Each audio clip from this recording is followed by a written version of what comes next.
Welcome to the Horror Hangout, a podcast where film fans watch the best and worst horror movies and TV shows of all time and talk about them. My name is Ben Errington, and today I'm joined by a very, very special returning guest. Radi Nikolov is a director, producer, AD and DOP, and festival director for Screams by the Sea. Welcome back to the show. Radi, hello. Thank you. Thank you for having me. I love being here. That's a lot of thank yous. You're very, very welcome. Very glad to have you on the show. Do you remember when you were last Hey, on the listen, show? you're only the best people to hang out with and talk about horror films. That's great. I like it. I'm going to take that as a quote for the show and write it down, put it on everything. Radi says we're the best people to hang out with. No Andy, though. The reason Andy's not here, he hasn't seen a single second. Well, that might be a lie. He might have seen an episode. He hasn't seen any of Alien Earth, so he's like, I'm not going to have time to catch up by the time you guys talk about it. Andy, what are you doing, mate? I Andy, watched what are 4 you episodes doing with last your night life? just to get ready. Andy did a 10K around Loch Ness on Saturday or Sunday. It might have been Sunday. So that's what he's doing with his life. Well, that's epic. That's pretty cool. Exercise. Yeah, that is epic. That is, in a way, more of an achievement than watching a whole TV show. But yeah. It's on a. I'd say it's on a. It's kind of on a par, isn't it? It's on a par. We'll give him credit, but also like break his balls. Like, come on. Yeah, you got credit, man. But come on, where are you? We need you. That should be his cool down. Like he comes home and just puts an episode on. Yeah, you could have watched it all. Although we did say just before this, we're not really. Neither of us like to binge TV shows, do we? Do we? Yeah, no. No, I don't binging. No, this was my favorite thing about Wednesdays for like a month or something. There's like put on Alien and like watch that. But also gives me like the whole week of just like chatting with people. It's like, what's gonna happen? Where are we going? And it's like you're waiting for it, so it feels more special, doesn't it? You see a couple of little snippets or little teasers, and you go, "Oh, I wonder what's gonna happen in the next episode." I feel like when you binge something, I mean, I'm usually the most I can binge anything is like 2 episodes. If I go further than 2 episodes, I start to feel a bit like lethargic and a bit like, okay, well, it feels really long now because that's what TV shows. They're not really made to be binged, really, because each episode has a beginning and an end for a reason, for you to be able to go, that's the end of that one. I understand like cliffhangers and going, wow, I can't wait to see what happens in the next episode. But yeah, it was good. It was good looking forward to each episode. It was good looking forward to what song they were going to use at the end of each episode. Oh my god, that was such a great touch. When like Dio played in the first episode, I'm like, is this where we're going? Oh, I'm so in. Yeah. We will talk about the soundtrack, but things like Metallica, Tool, Smashing Pumpkins, Queens of the Stone Age, like everything like that. I've seen a few like memes and people kind of making fun of it as well, like the way the songs are used. But I'm like, it's great. I love it. Like it feels like the showrunner, is it Noah Hawley? It feels like he's just gone. My favorite songs. Sorry, I want to just put at the very end of each of these episodes. And why not? And I liked kind of guessing what the song was, like within a couple of like a split second, here in the first corner, and going, "It's this," and seeing if I got. Oh, you're way better than me. There's absolutely no chance on earth I can do that. I didn't get them all. I got a few. I think that Queens of the Stone Age one with the drum intro. It was such a poignant moment of the show as well. It was such a key moment, and the song starts playing, and you're almost like, no, wait. We don't end yet. Don't end. I want to see more. I want to see what's going on. I love that feeling where when we cut the black, is like, is that it? And then it fades back in. I'm like, there's more. Yeah. No, I like that as well because you get tempted to like check the runtime, don't you? Right, how much was left? So tempted, but like, when you think it's the end of an episode and then it fades back in, I've still got more to go. But yeah, in terms of like reviews of this so far, we'll obviously get into it in detail when we get to it. I've kind of seen very mixed things. I've seen a lot of people saying it's not great, and it kind of jumps the shark a little bit with some of the stuff it does with the xenomorph. That it should be called Simps, not Alien, because it's mainly about the Simps. And I get that, but it feels like this is about the universe. This is about the world, isn't it? Oh my God! Literally, it's like that thing that every filmmaker that now gets to work on Star Wars was like. When I was a child, I just wanted a small little corner of that world to Yeah, do my thing, and that's kind of what's happening now. Same thing with Alien. It's like it's a tiny little corner of the world. Like we still have the great stuff from the other. Not that this one is not great; it's absolutely genius. But it's a completely different thing because like why not? Like it's a big yeah, universe. It opens the universe so much. It's yeah. ridiculous. It does, and we get some stuff on a spaceship, which is great. A real callback to Alien. We get some stuff in a city, like a rescue operation, which is like I guess something we've not seen before. We get something on an island, which is like it felt like Jurassic Park with xenomorphs, didn't Very it? much so. Yes, very much so. And the introduction of all the extraterrestrial nasties, Mhm. as well as the xenomorph, was great as well. Because I feel like that could have been a bad decision. Because that could have been like, oh, we don't care about the other things because we got the xenomorph, or it could have been like, these things are so much cooler than the xenomorph. We don't care about the xenomorph. But I feel like they You know mixed what? it nicely. Xenomorph lives in my heart, but I, I couldn't care if we had Xenomorph in it or not. The Oculus is the MVP. Yeah, yeah, yeah. I don't Oh care my about God. anybody else. It's a fucking Oh, Oculus. there is a moment with that, and again we'll get into it, where I was like, "Holy shit! I cannot believe it!" Like it just opens it up so much more. I'm also glad the show doesn't end with with like a line drawn under it. It does end with a bit of a cliffhanger and Yeah. some open-ended stuff, some things that haven't been resolved, which is good as well. Um, but yeah, in terms of, we'll talk about the timeline where this sits within the Alien timeline as well, because I guess that could be confusing for some people. But I'm also thinking, does this kind of like completely throw away the origin that David, the synth in Prometheus, created the xenomorph? Because they talk about the xenomorph at one point being like millions of years old. I like that. I prefer that it's a mysterious an ancient being. I like that more than someone just created it on a whim.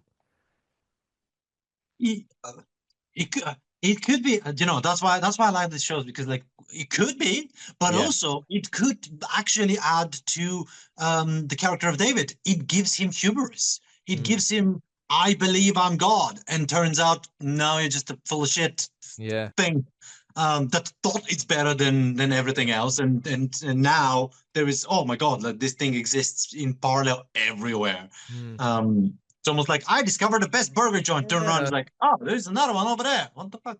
What's this Burger King I've heard about? It's brilliant. I'm the only one who knows about this. Oh, they're everywhere.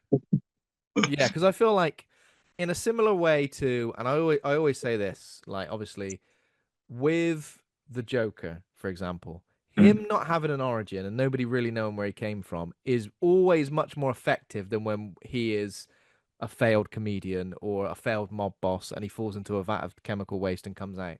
I like him to just be, and then we don't really know what happened to him. When Heath Ledger is given all his lines and his origin is all mixed up, and he says one thing and says another thing, and he doesn't even know where he comes from, that is when it's most effective. I feel like that applies to the xenomorph as well. I feel like if we don't know what the origin of it is, it's just out there, and it's the when perfect it's ambiguous, it's just scarier and bigger than life. And when you cannot understand it and explain it, all of a sudden it's like it just adds so much more weight to it and contrast. It just makes it so much alien. Yeah, exactly. Well, that's the thing, isn't it? Like Alien and all the kind of the ideas that the face huggers and the xenomorphs like put across, like to do with like autonomy on your body and stuff like that, something being implanted in your body Mm. against your will. Like it's crazy the kind of the themes it kind of throws up. But yeah, I guess cyborgs and simps are the main the main focus of this particular show. Which I think is fine because people say, "Oh, the alien should be the focus," but in Alien, the focus is the crew. The focus is Ripley. Yeah. That's the focus. The alien is just there. In Aliens, it's the Marines. It's Ripley. It's Newt. In Alien Three, it's the planet. It's the prison. It's the. I feel like the alien is always there and is never the focus. It's just the kind of interesting thing that pushes But the. also because it's one of those like it's always synonymous with like the perfect organism. Like the alien is always the perfect organism, and like so many like different people have classified in the films. as like the best creature, the perfect creature. Yeah. And I love that. I love that it is the perfect creature. Being the perfect creature, it will be a very boring hero. Do you know what I mean? Yeah. It's Yeah. like I want to watch some people that have flaws, some people that have like their own agendas. Alien always turns out just to be captured and is like, oh, I'm gonna show you, and then just Yeah. rip everybody apart. It just rips everybody. That's all it ever does. It's never really got much of a plan. It's not. Even though in this one has so much more. Yeah, there's a lot more going on than this one. But I think that's mainly because of because of the existence of the Sims. But again, of course, we'll get into it. But what is your favorite piece of Alien media? What is the one for you, would you say? The original screenplay of Alien. Okay. Are there That many? that screenplay is it's brilliant. It's lean, it's short, it's so quick on the page, and it still has that feeling of claustrophobia, dread, horror, empty corridors, valves of steam going everywhere, and it's on a page. It's Yeah. my favorite.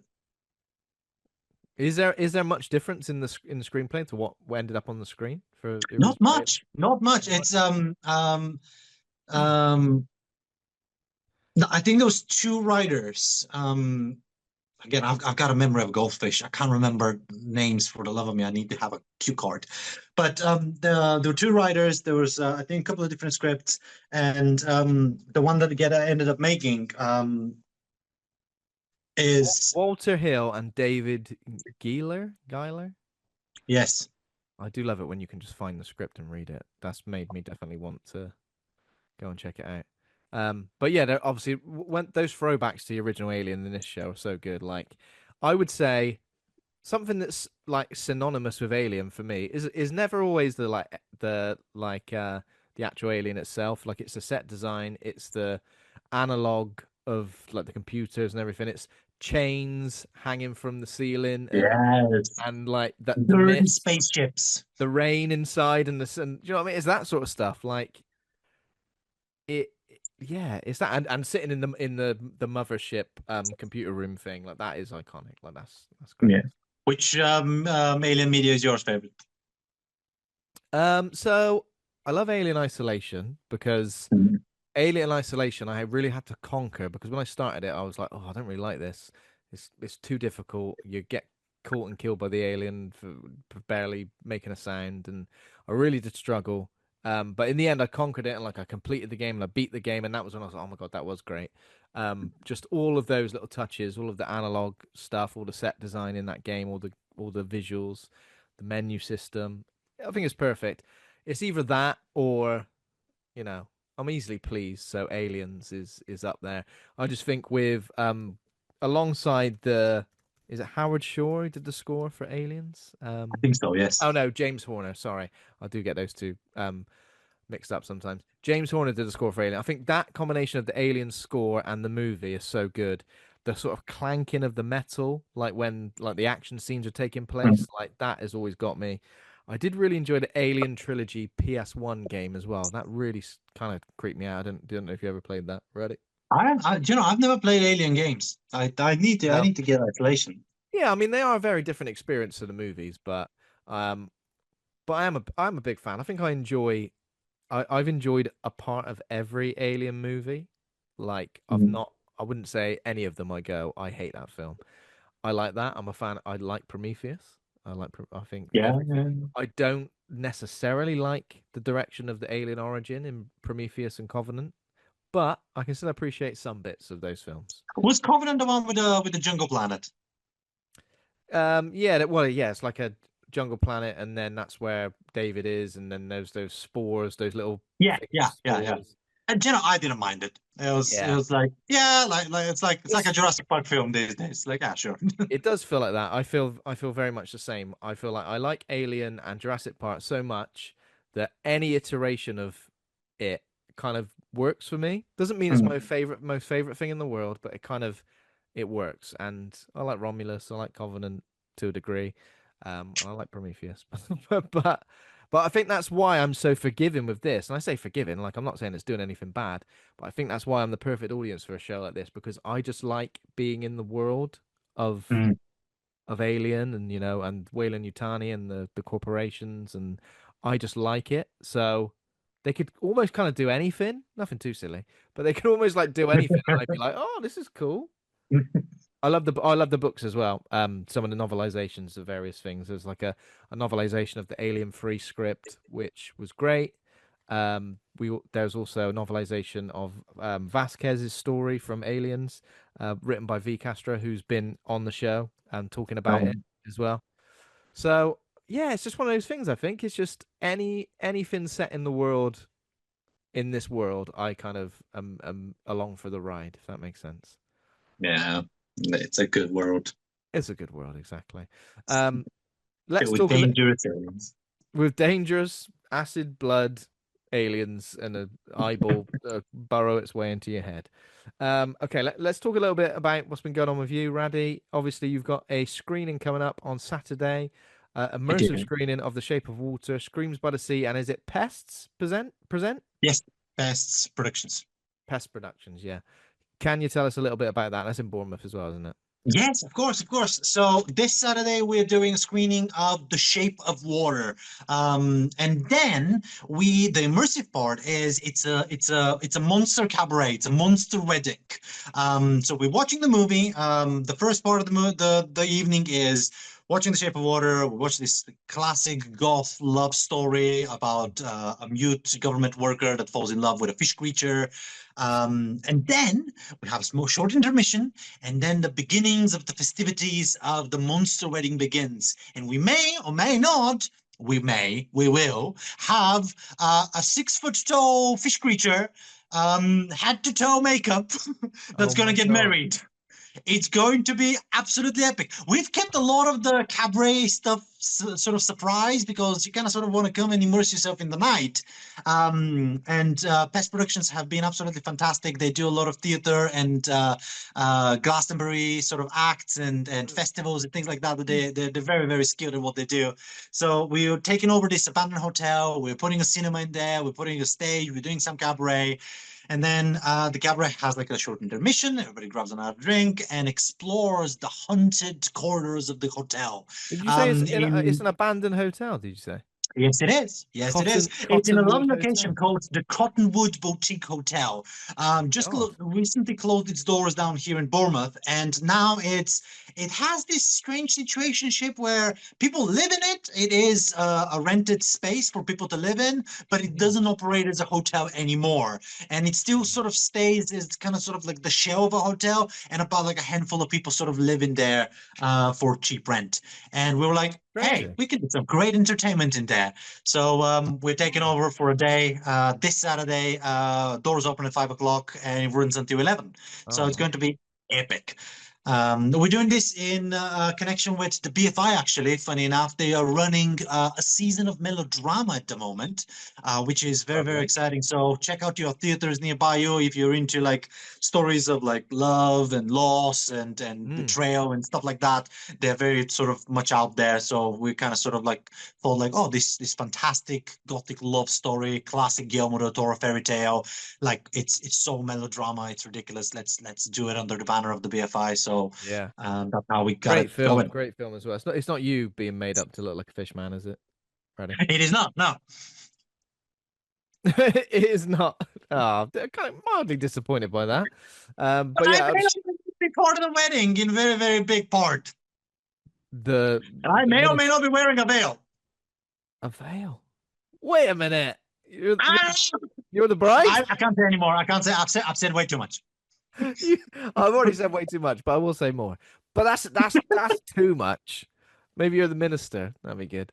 This Maybe. sounds this does sound great though. And The Shape of Water is a great film, isn't it?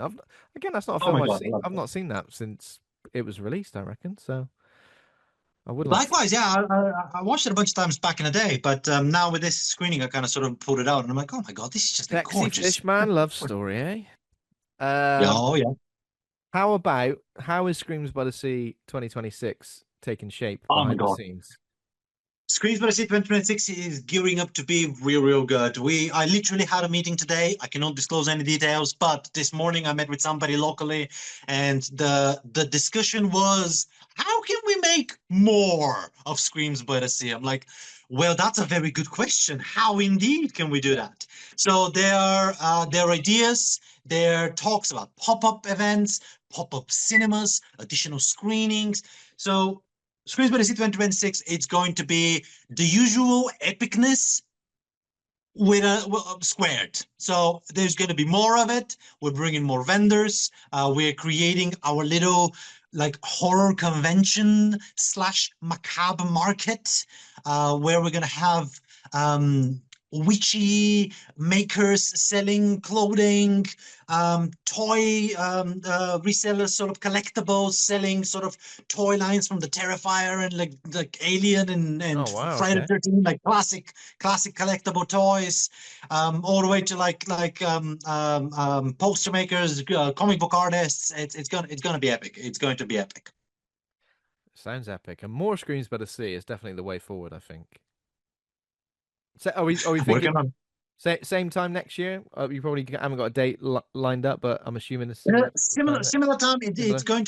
going to be mid-March. Okay. So first or second weekend of March, it's going to be the event. We're 100% expanding the core of the festival. We're doing a screening on a Friday and then the full Saturday like we've done so far. Yeah. So we're already expanding a little bit over 2 days, so we give people a little bit more time to explore the market, go to the pub and the drinks in the evening, and we may or may not be doing karaoke on Saturday. We'll see. Fright Fest karaoke. Um, it's a good way to end it. So why not Screams by the Sea can borrow that? Absolutely. Precisely. Precisely. Yeah. Uh, wait, did you do any karaoke at Fright Fest?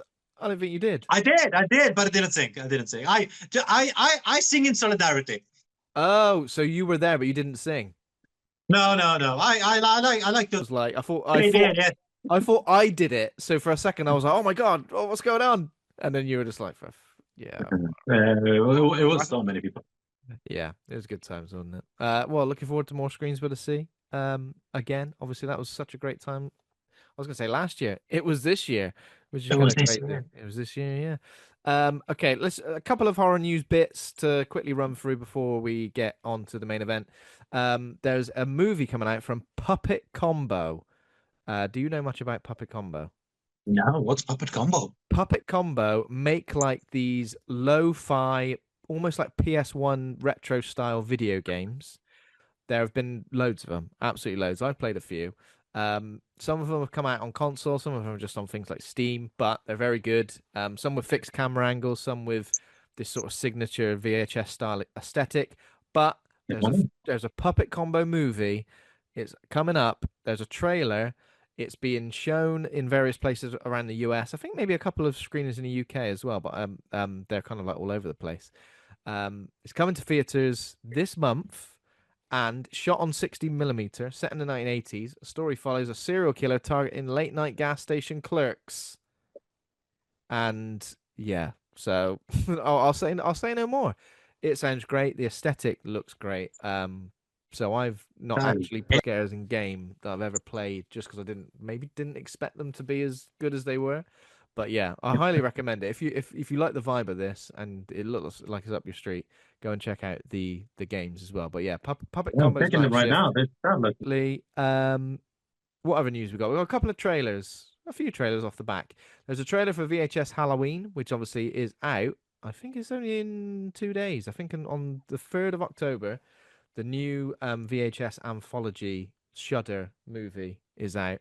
Are you a fan of these at all, Radi? Have you seen any of them? Do you know what? I've not seen them. You've not seen them yet. There are loads, to be fair, right now. I'll list a few of the segment titles and the directors off because so it's called VHS Halloween, and the titles of the shorts are Diet Phantasma by Brian M. Ferguson, Fun Size by Casper Kelly, Home Haunt by Michelin Pitt Norman, R.H. Norman, Kid Print, directed by Alex Ross Perry, Ut Supra Sic Infra, is that Latin? Directed by Paco Plaza, and Coochie Coochie Coo, directed by Anna Zlokovic. Could be babies, Raddy. Coochie Coochie Coo. Could be evil Could babies. be. Could be evil babies. Could be evil babies on an island. These are always a good time. I recommend it. It feels now because I think we're getting a VHS anthology almost every year. So it really does feel like a Halloween event. You know, you're like, oh, Halloween's coming up. There's going to be a VHS movie. But some of those directors that I just listed off have directed. So Paco Plaza directed Wreck. Mhm. Brian M. Ferguson directed Pumpkin Guts, which is a short that we've covered on the show before. Alex Ross Perry has done some other bits and bobs. But yeah, so far, this is installment what? One, two, three, four, five, six, seven, maybe eight? Yeah, maybe eight. VHS Wow. 8, essentially, which is kind of crazy.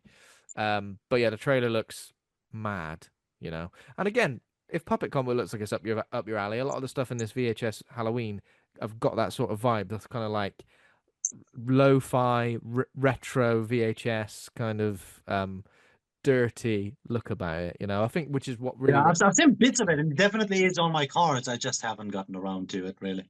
no. There's a lot of them to watch, you know. There are. But yeah, recommend it. Absolutely. So it might be an excuse for something that we do here in Screens Let's See. We want to do a little get together on Discord and we watch something on Shutter, always a community. So Yeah. that might be a good first one on the third. Because I guess like a VHS one, you can all watch it together and be like, which one was your favorite? Which was your Yeah, favorite exactly. part of the anthology? There's always a wraparound story as well, so there's lots to talk about. There is a trailer for a new film called Psycho Killer as well that I've mentioned this on the show before. I think I mentioned it when we did our 7 episode with Janine Pipe because it's from the did anyone could ever imagine. Interesting. Yeah. Hell yeah. I've not watched the trailer for this actually yet because it dropped, I think, mere minutes before we started recording. But it's from the producers of Weapons and Barbarian as well. So I think. And the last piece of news I've got is that the official Scream 7 logo is out now. Might not sound like a big piece of news, but we've also got a release date. I think the release date was already out there, but we haven't spoken about it on the show. So February 27th, 2026 is when Scream 7 comes out. Looking forward to this. Is this up your street at all? Very much so. Yeah. Directed by original screenwriter Kevin Williamson. I know there's been some controversy with stars being dropped from it and Mm. people being fired and rehired. But I think Matthew Lillard is in it as well, which is I just want to see what they're going to do with him. Is he going to be? Has he been alive all this time? Is he dead? And is he now? I don't know. Who bloody knows? I don't know. I Um, suppose we gotta find out in February. We'll have to find that in February. Exactly.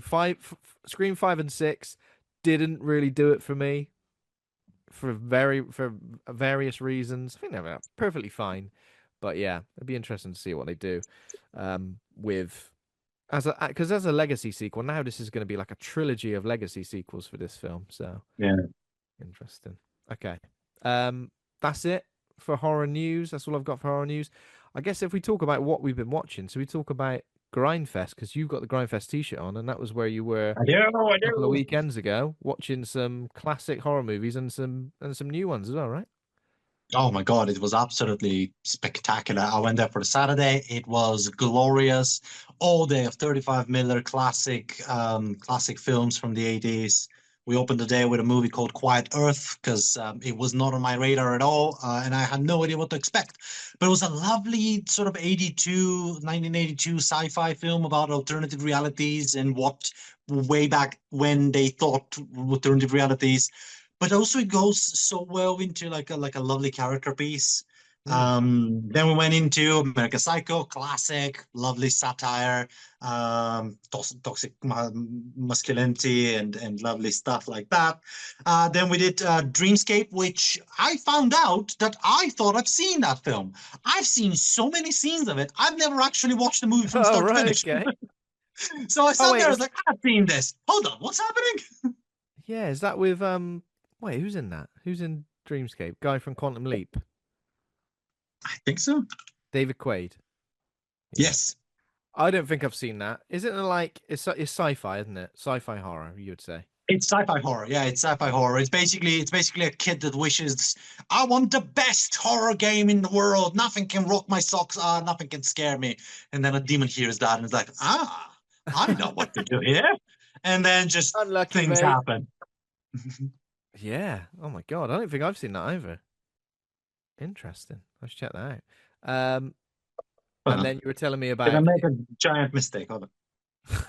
No, no, no, no, no. I'm No, pretty no. sure. Yeah, I'm pretty sure that's correct. You Um, you were telling me about It's Alive 3 as well, right? Oh my God, it's Alive 3.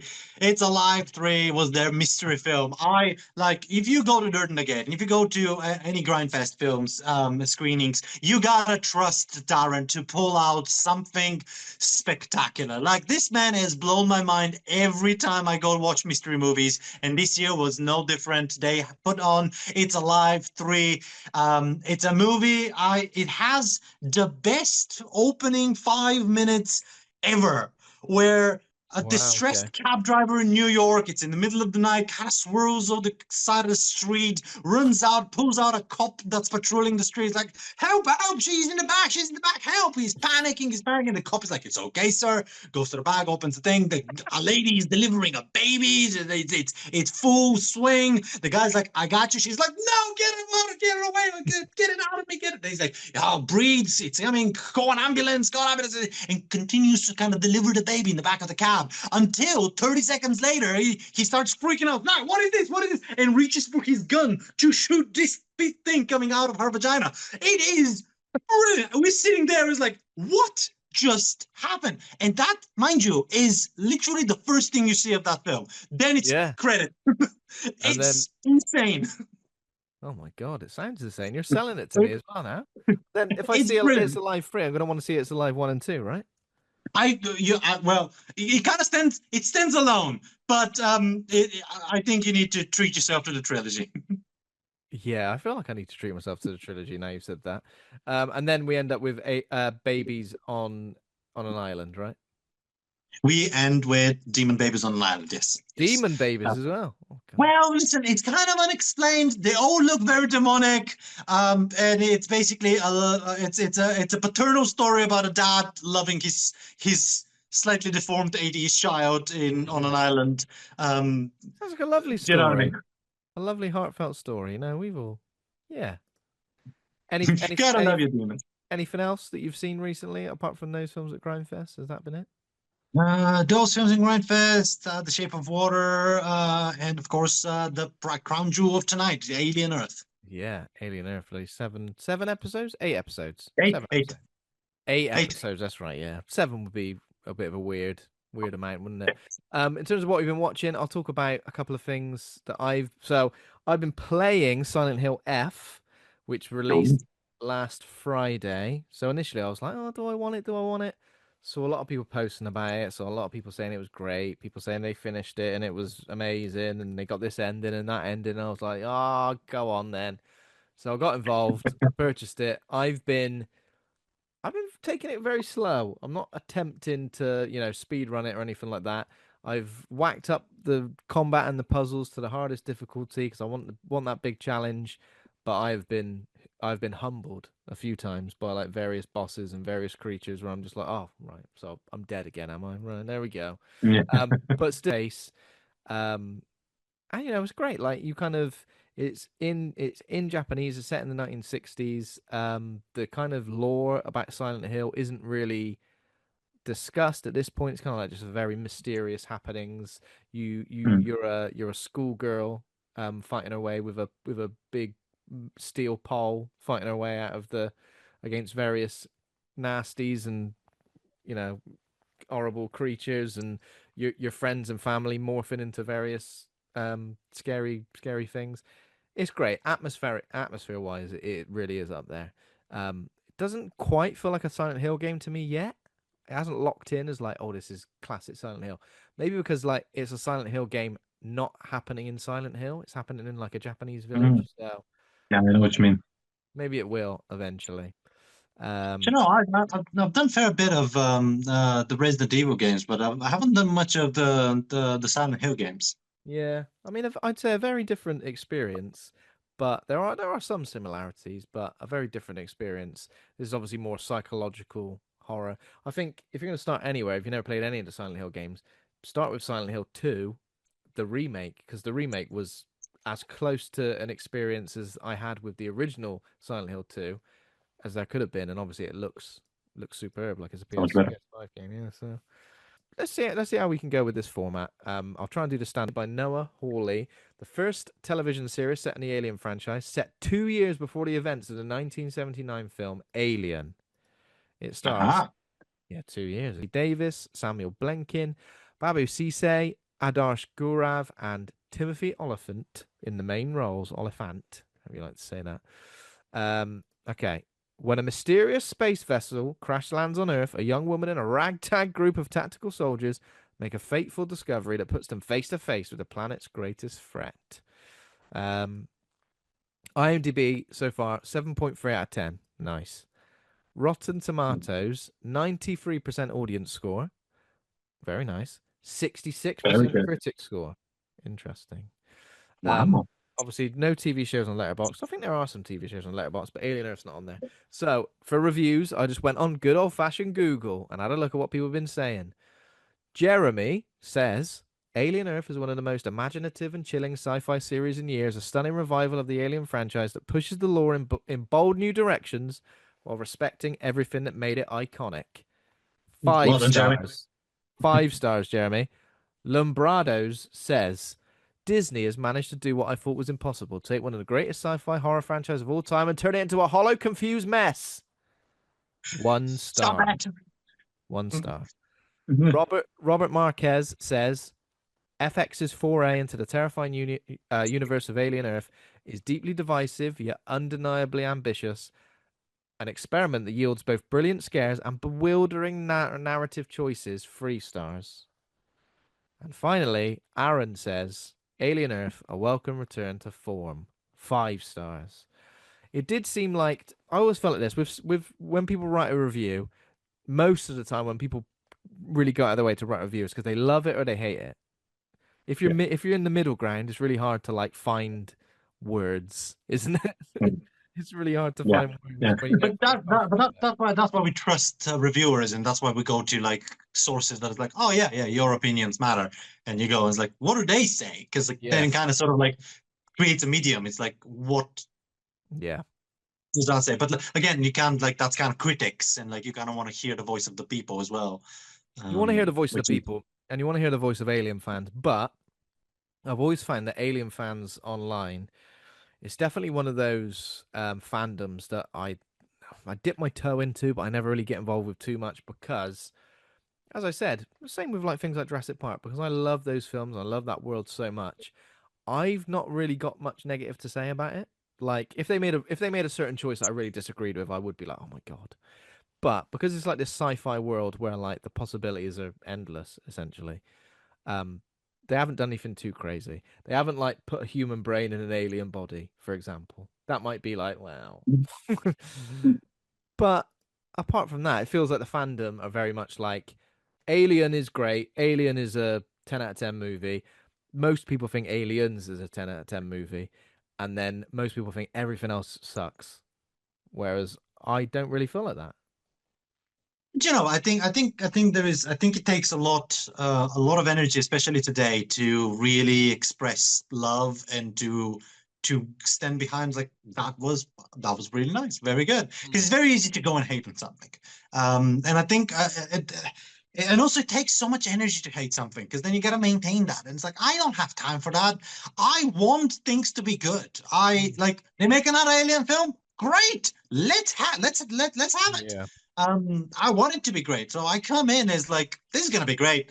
And then just let them entertain me. And I think Alien Earth did such a great job at not just what they did with the lore of the xenomorph and the aliens and all that stuff, but from like cinematic storytelling point of view as well. Like some of the tropes of the way they used editing, the way they overlaid things, the way everything kind of sort of flowed, everything like kind of sort of like you had four different characters kind of superimposed on top of each other, fading away, and in a narrative got told without any words being spoken. I was like, well, that was brilliant. That was great. And it's like a Yeah. motif throughout the whole thing. Yeah. And, there's a lot of stuff about obviously mortality and that in the show because obviously we'll be spoiling absolutely everything about the show while we talk about it. Absolutely, yeah. But Go watch this show before you will listen to us. the thing, the four main character, sorry, the main characters, the main group of Yeah. simps on this island, um, the fact that they've been taken, their souls are essentially in simps, and they've been taken from kids who were like gonna die, kids who had terminal illnesses, right? But it brings up that really interesting narrative idea, and it was in a game called Soma. I don't know if you've heard of that or played of that. I heard of that. I don't think It's I've not played it. again. I don't want to spoil the game because it is great. I say go out there and play this game.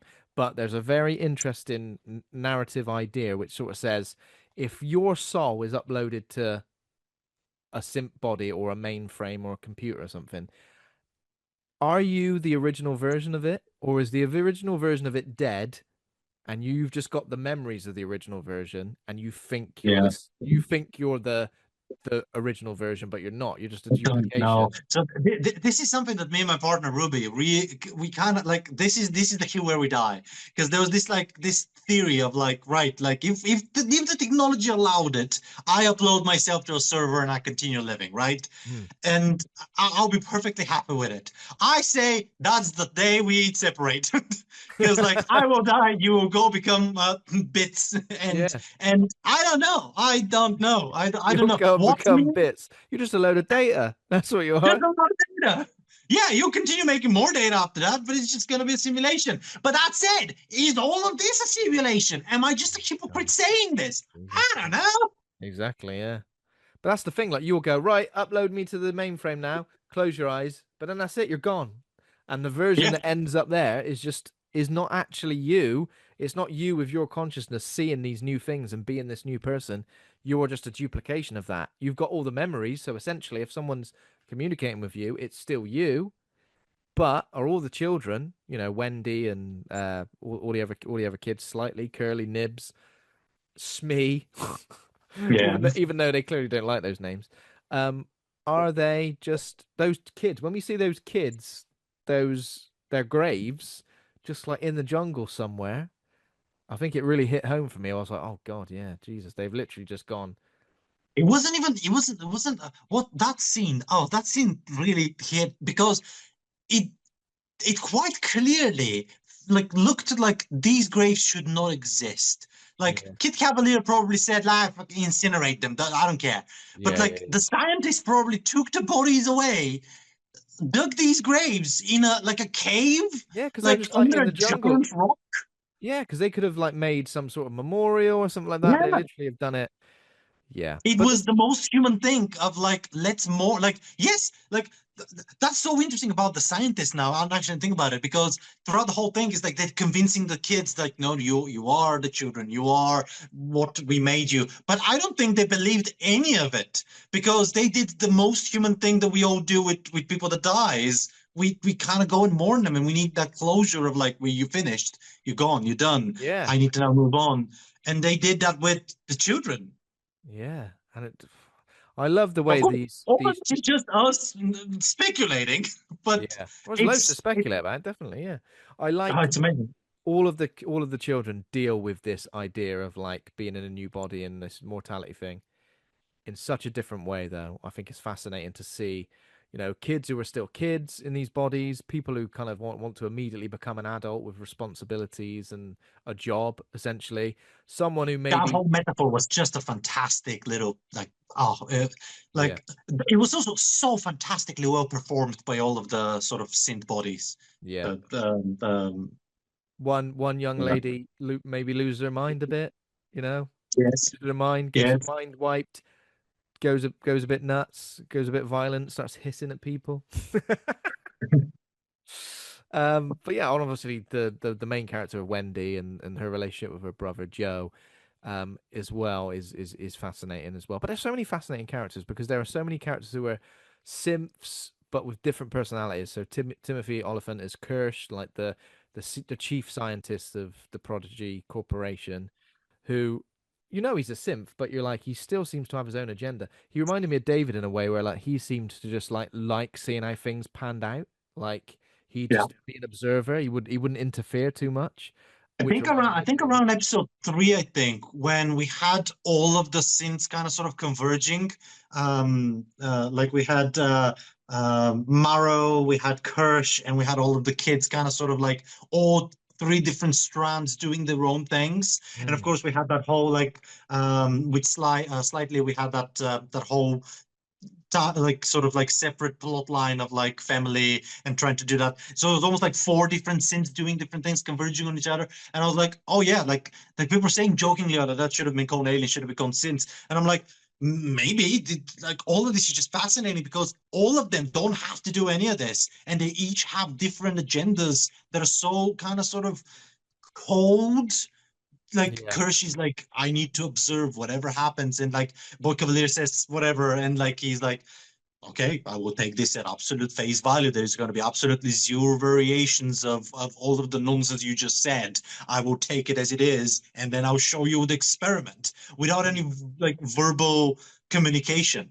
And I think it was just absolutely fantastic because of the power. The power dynamic was just epic. It's like all like these kids can do whatever. In the moment when they realize that Yeah. they have the power to jump, run, whatever, like they can empower any of these gun-wielding humans.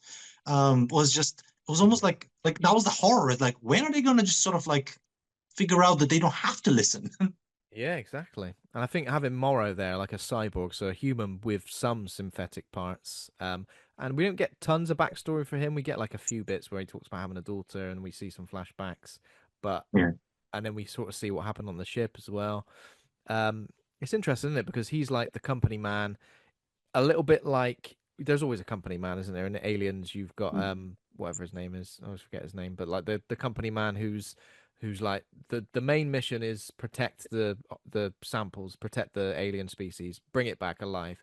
Whereas obviously, like yes, that is what Morrow's doing, but he's he's not like a coward or a wimp or like someone. Usually, those people like go, "Oh well, I'll just let everyone die and do this." Morrow's like very, very like he's very pragmatic. He knows exactly what to do to take it to the next step, and he's got a big old knife in his hand. That bloody arm. It confused the shit out of me, that arm, because I didn't clock it first that it was a bionic arm. And all of a sudden a knife appears. Like, where did he get that knife from? And I watched Yeah. it again. I was like, oh, yes.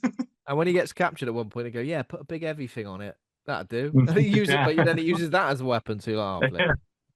Um, but yeah, it is fascinating, and I also feel like that. Like for example, if the whole show was on the ship, Maginot, Maginot? The you and we get an episode Sounds about right. which kind of flashes back. If the whole episode was on the ship, it could have been. It just feels like Alien, doesn't it? So it's very much like Alien.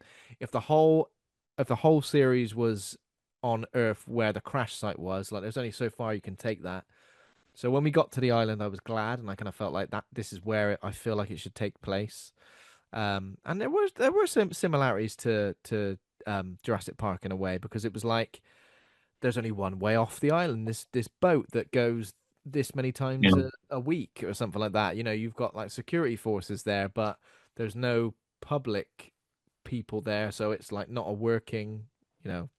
And then you've got these very big threats that are escaping and going out going off into the jungle.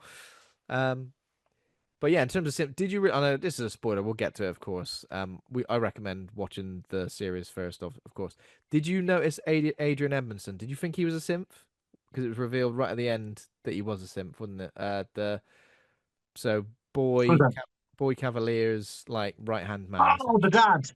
The dad. Uh, Did you realize he was a synth? 'Cause I don't think I no, did realize he was a synth. so do you know, I I didn't. I fell for it. I thought that is like I thought it's gonna be a government sort of company Yeah, spin-off of like, oh, this is like a like they've allowed this genius to think that it's in control, but like it's like a corporation that's kind of running the show. yeah, So I that's kind of what like and it was so, now when I watch it again, I'm like, this is so obvious that it's not yeah, because like he's such a caricature of that man of the 80s of like the black suit with the red tie. It's like, I'm here to control because the company sent me. And yeah, I'm yeah, like, yeah. oh yeah, of course. Yeah. No, I didn't see it. Did you see it? No, no, no, I didn't because it's one of those things in it where you're kind of like not everyone could be a synth, you know. That's what I was thinking. Like, not everyone could be a Mm. synth. But then as time went on, and I started to learn more about Boy Cavalier or the boy, what do they call him? The boy genius, the boy The genius. boy genius, yeah. Yeah. Yeah. The more I learned about him, I was like, you know what? I can imagine him being the type of person who's like, I don't trust human beings. I want simps around me so I can control everybody and everything, essentially. Which is why him putting human bodies into simps probably was like, I just kept thinking it's going to be a big mistake for him. You know, Mhm. he's not gonna enjoy where this goes. Um, yeah. So in terms of um, I guess this show, like the development, I think 2019 was originally reported two Alien television series were in development. One was animated, Alien Isolation, and one was live action, which Ridley Scott was working on. But then, as part of Disney's presentation in 2020, the Investor Day presentation, they finally announced that Noah Hawley was working as showrunner, and Ridley Scott is executive producer, being set on Earth in the near future. And I guess it's like, oh wow, we've never really seen Earth in the Alien universe. I know we've seen like bits Mhm. before they go off into space and afterwards and various things, but I guess we've never really seen a xenomorph on Earth, and it makes sense that a xenomorph was on Earth at some point, doesn't it? There's a xenomorph. Well, does it though? Because like that, I watched the show and I'm like, that kind of sort of opened the world. Like, Yeah. how much do they know about the Xenomorph? Because up until now, I was like, wasn't like the information kind of sort of like shoddy about like where and how many Yeah. of them there are and all that good stuff. But turns out like they know what to call it and they knew where to find it and they captured like 5 eggs and all that good stuff. Well, it's almost like the mission of the ship going to find the eggs is a ship is a film in itself or a TV show in itself, despite the fact that obviously everybody survives until things go downhill on the return journey. But yeah, because like again with Alien, I love the fact that they just answer a distress signal, randomly go to a place where they find these things, Mhm. and it doesn't feel like it's it doesn't. It feels like they just stumble across them, essentially, doesn't it? And Yeah. then as you find out more, you find out Wayland Yutani probably did know a lot more about these creatures, and that's it. But yeah, I guess the whole five different companies running the world, essentially, like Prodigy, and then Wayland Yutani as well. That's different because I feel like company wise, we've only ever heard about Wayland Yutani. I mean, I'm sure the other ones may have been mentioned, but I don't know if I've heard about them. So they all, I think I've heard about kind of bits about it, but I don't know if it's like because I've seen it in the films or it's because of like additional lore that exists out there. yeah, yeah. So yeah, obviously the five different companies that all have like a different area of the world, isn't it? Essentially, Is it yeah, 5 or 3? and maybe it's free. I don't know. Well, we'll get when we get into it. Hopefully that information will come up. Oh no, it's Mm. five. It's five. Here we go. So the first episode is called Neverland. In 2120, five companies control Earth and the colonized solar system, including the recently founded Prodigy Corporation. And this is where the USCSS Maginot, a Weyland-Yutani deep space research vessel, approaches Earth after a 65-year long expedition. That's too long. To obtain extraterrestrial specimens, among them facehuggers. I mean, how much would you have to be paid to go on a 65-year expedition? I know you're going to be in Well, cryosleep. that's what I was gonna say. Like they're not getting paid really fuck all because Yeah, the company owns you. It what's so interesting is like, yeah, they get shares of the company and all that stuff yeah, and stuff, but they all have sold their lives, and basically doesn't matter what happens. Is we're yelling you Danny Coles, you go. yeah. Because there's two of them have a conversation at one point, and they're talking about like people that they know on Earth, and it's just like, well, forget that, because when you go Yeah. back, they're going to be old or dead, you know. So, and I think yeah, because there's a guy, isn't that? There's like the Michael Smiley's character and the young lad that he's kind of taken under his wing. I don't think he quite Mhm. understands the enormity of that situation. Um, yeah, it's crazy. I just keep thinking, think about all the good films you miss. 65 years. People be like, "Oh yeah, have you seen Alien 28?" And I go, "No, I've only seen up to Romulus." Oh mate, where have you been? I've been in space for Deep 65 years. space researching. Yeah. If I could know that the films would be available for me to watch up in space, then I'd be fine. Because there'd be a lot of downtime, wouldn't there? Oh, Um, got it. so obviously, What if they can upload the movies to your consciousness while you oh cryo god, sleep? yeah. Oh, I don't know if I'd like And that you though. wake up with memories of movies you've never seen. Yeah, no, I wouldn't like that. Because sometimes I'll watch a film last week and I'll barely remember it. I'll be like, well, it won't have the same effect. I need to log it on Letterboxd every time.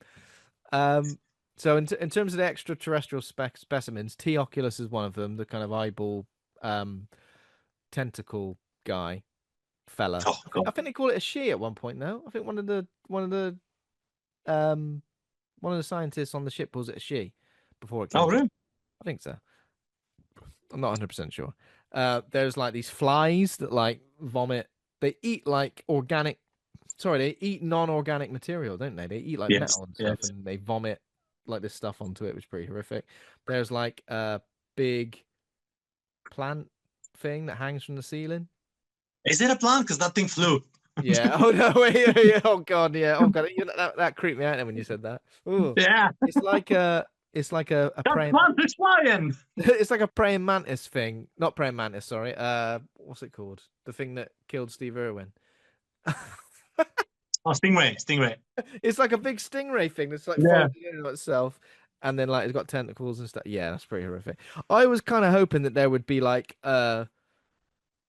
one that didn't kill you. Do you know what I Yeah. mean? Just like, You naive boy. and we got this one as well. He's lovely. This one. Oh, look at him.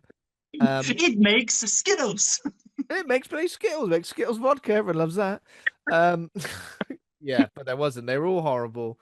So I like this. So we kind of see the tail end of this expedition where things have Mm. gone wrong, where the xenomorph is clearly loose, and then that is when Marrow is Morrow, Yes. sorry, Morrow, All right. not Marrow, when he is essentially going into like a little pod while the Mm. ship crash lands. Bits us, that guy. Bits us there. Very I sad. don't Well, know. because this is the Gonna. thing.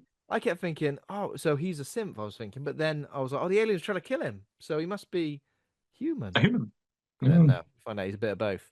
So on Earth at Prodigy's Neverland Research Island, Marcy Hermit. So yeah, this is before the crash, but Marcy Hermit, who is our main character, a terminally ill child, becomes the first hybrid, having her consciousness transferred to an adult synthetic, renames herself Wendy.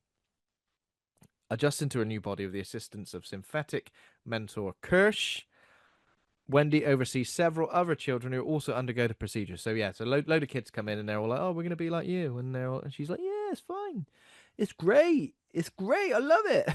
She's Do you know what do you think about all of the analogies with Neverland and Peter Pan and all that stuff? yeah, I like that. I think that's kind of Because I cool. loved it. I think it was Yeah, a nice little touch of like, oh, which one's going to be Hook?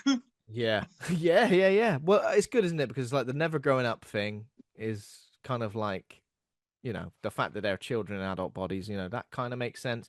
It's clear. I knew from the word go it was like boy Cavalier's thing. Like he clearly grew up, probably enjoyed Peter Pan, and now he was just like obsessed with like all these different Yeah. analogies and stuff. You can take this name. Oh, can I just have my old name? No, your But name's now no. Shmee. I don't want to be called Why? Shmee. Because my writing is on the nose. Leave me alone.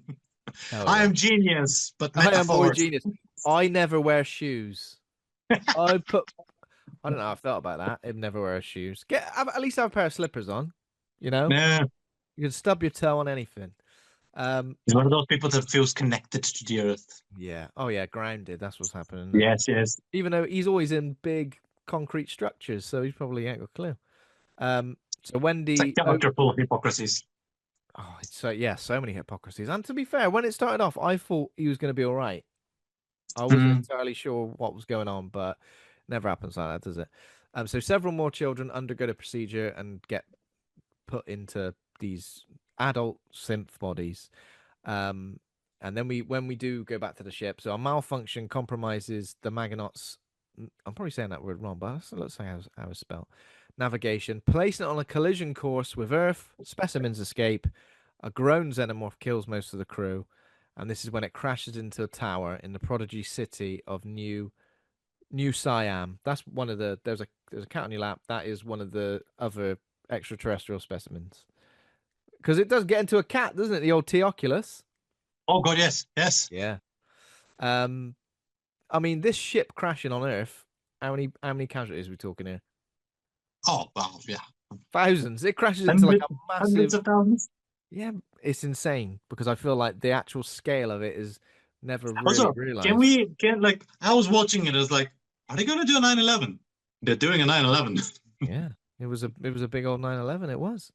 So this is where we're introduced now to. I don't think we realize at this point that it is Yes. Marcy Yeah. slash Wendy's brother, but he's like working for the Prodigy company in the city, working Yeah. as Working security. out on a rooftop because it's more Yeah, cinematic that way. classic. Yeah, what are they like, mercenaries slash security, something like that? I guess. They work for the company owns Yeah. you. So he's well. Oh no, he's a medic as well, isn't he? He's a medic, Yeah. corporate soldier. Um. So after this ship crashes, this is when Boy Cavalier says, "All the contents on that ship now belong to me because it's crashed in my city." And that is when he sends, Capitalism. yeah, and that is when he sends capitalism rules, Kirsch and the hybrids on Wendy's request because she's like watching her brother, um, Yeah. on different things. They both love Ice Age, the I film Ice. know. I was like, that's not Disney. That's not Disney.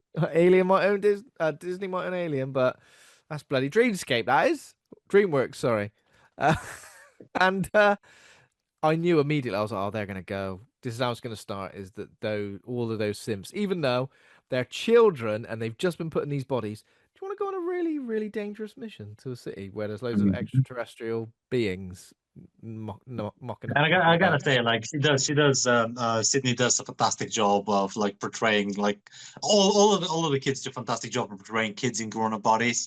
But Yeah, like she does the thing where like I will like I'm not gonna I don't think about self preservation because like I want to do this thing and I do want to do this thing for the person I like. yeah, And want to do it for my brother. And yeah, then when somebody brings up like, are there gonna be dead bodies there? She's like, stop. And it's like yeah. such a childish, like I didn't even think about danger. Yeah, exactly. Yeah, I suppose they wouldn't. They feel kind of invincible, don't they? Um, so yeah, because all the kids are kind of like we've got so slightly and I want to say Smee are like very childlike, aren't they? They're very childlike, very silly boys who are like having a bit of a joke and Yeah. they're like accusing each other of different things and pointing fingers and being silly. Lily Newmark as Nibs, so she's like very overwhelmed very quickly by Mm. everything that's happened. Yeah. And then Curly and is it who's the other guy? Curly and I want to say Atom. No, that's someone else. There are two of them were very quickly to be like, we're adults now. We want to work in this. We want to work as scientists. I'm the favorite. I want to be. They want to prove themselves essentially. So it's good because all the kid characters aren't the same. They've all got very different, personalities and their goals are very different. But I think Wendy is obviously the most interesting because she's the one that just is just constantly changing throughout. She's like got this childlike wonder at the start, and then as things go on, she starts to realize what power perhaps she does hold, what her position is, Mm. and then realizes that like actually her real life family are far more important than the corporation as time goes on, Yeah. isn't it? Okay, so yeah, pretty much the end of the first episode is going into the um after the Crash. crash, isn't it? Yeah, after the crash. Yeah, so we see the crash. Morrow survives the crash because he was in like a panic room, and he's like going to protect the cargo now. This is when they're like two prodigy soldiers initially that come into the ship, and they get killed by this like leech creature that like Oh sucks god, them yes, yeah. up. We don't really see that again, do we? The leechy That creature. flappy tongue. I think we do on like Kirsch's desk at some point. I think they captured them. I think they're on the island, but I don't think we really focus on them. Yeah. It was weird because there were a few of the creatures that kind of like disappeared for a while, and then I was like, oh, they got them as well. That's good. Um, So yeah, they're flying in, and this is when Wendy says to Kirsch that she wants to save her brother from death. Um, yeah, episode 2, Mr. October. This is when Boy Cavalier tells Dame Sylvia. So there's a couple of scientists as well. There's Dame Sylvia, Yeah. and who's the other guy? Arthur's Arthur Arf. Sylvia. That's right. Yeah, yeah. They're like a couple. Arthur Sylvia and Dame Sylvia are like a couple of scientists that like are obviously experts in the simps and are trying to sort of like help the simps adjust to their new life as well, aren't they? Um, so he says he formed the hybrid project to allow humanity to compete with artificial intelligence and has granted Wendy additional abilities as he wishes to create a person smarter than him. I don't feel like he'd like that. I feel like he wants to be the smartest. Um, Cavalier pretty much immediately declines Wayland Yutani's request to have the contents of the ship. They're my aliens on that ship. No, they're my aliens. And then warning any incursion on Prodigy's territory be considered as a hostile act. And then we kind of like get into the main crux of the soldiers on the ship, and this is like a classic haunted house filled with various alien ghoulies, isn't it? Oh, this episode was my favorite. It had everything. Yeah. It had the good old cat and mouse, hidden things, shadows moving, the good old people not knowing exactly what they're going into, Mm. moments of like, what was that? And looking into a Yeah. hole and like something jumping at you, and then scare, and then action, action, action, action. There were like these tiny moments as well, which kind of like fleshed out the world a little bit, but didn't give us too much. Like the party of like rich people all dressed up as like, yeah, like that was, That was brilliant. yeah. Like, oh, you got to leave the building because it's actually collapsing. Oh well, we're having a lovely well-to-do party in here where we're all dressed up as like, what were they like, 18th century, like, Yeah. yeah, Aristocracy or something. It yeah, was a yeah, yeah, fantastic. It was a fantastic scene of like just how blind like class divide could become. Literally, a yeah, spaceship has crashed. The yeah. help, the people that are saving you are knocking on your door, and you just sew up yours. That you go, no, the higher ups are gonna tell us if anything was wrong. Yeah, we're having a lovely Well, party. They get yeah. absolutely ripped apart as well, don't they, by old Xenomorph? A lot of Can the we Zen, talk about that scene though for a yeah, brief second? Because like that xenomorph walked into that fucking party, annihilated everybody where they stood, but yeah, then they attached the legs of the torso of one of the guys, moved the bloody torso, dropped it so that our guy can come in and see it as a trap. And the motherfucker was waiting for him on yeah. the banisters to jump on him like a cat. It was such a great moment of like, yeah, that is a very intelligent But I love beast. what I love the most about that with the Xenomorph is like it's only a couple of days old. You know what I Exactly. mean? How's he know how to do this? Or she? Terrifying. It is terrifying, and that scene is brutal. And I like. How do you feel about the Xenomorph being mainly like practical, like a man in a suit again? Because obviously we've had a lot of Alien as CGI for a while, but this was. You know, I think certain scenes works better than others. Mm, There's a couple of moments that I'm like, oh, you quite clearly your ass is too high. That feels a bit weird. But sometimes I'm like, oh yeah, you really that day you really went into it, and like, oh yeah, yeah, knees way down, and like it's proper panther like running around. it's almost like a dance, Um, isn't it? Sometimes when it comes into the scene, sometimes it's very much like a flowing, like weird sort of dance, very mhm, otherworldly, where you're like, what the hell? I kind of, I feel like the bits that scare me the most with the Xenomorph were always in the original Alien when it like reaches out and you see its hands when it like mhm. I can't remember exactly what I think it's the captain goes up in the air vent and like it shines a light on it and it reaches out with its hands like you can physically see the hands because there are so many human elements to the Xenomorph, aren't there? Like there's almost a human-esque skull within that Yeah. head that you can see. Sometimes you can see, depending on when the light's on it, you can kind of see the skull beneath the black sheen of the head, Mm. and it's all those little human elements that make it like so uncanny. And I guess obviously that's what they tried to do with Covenant and Prometheus to make it go, oh, the reason it's like human is because it comes from humans. I don't like that. I prefer to be like, oh God, that's so weird. The fact it kind of looks a bit like that.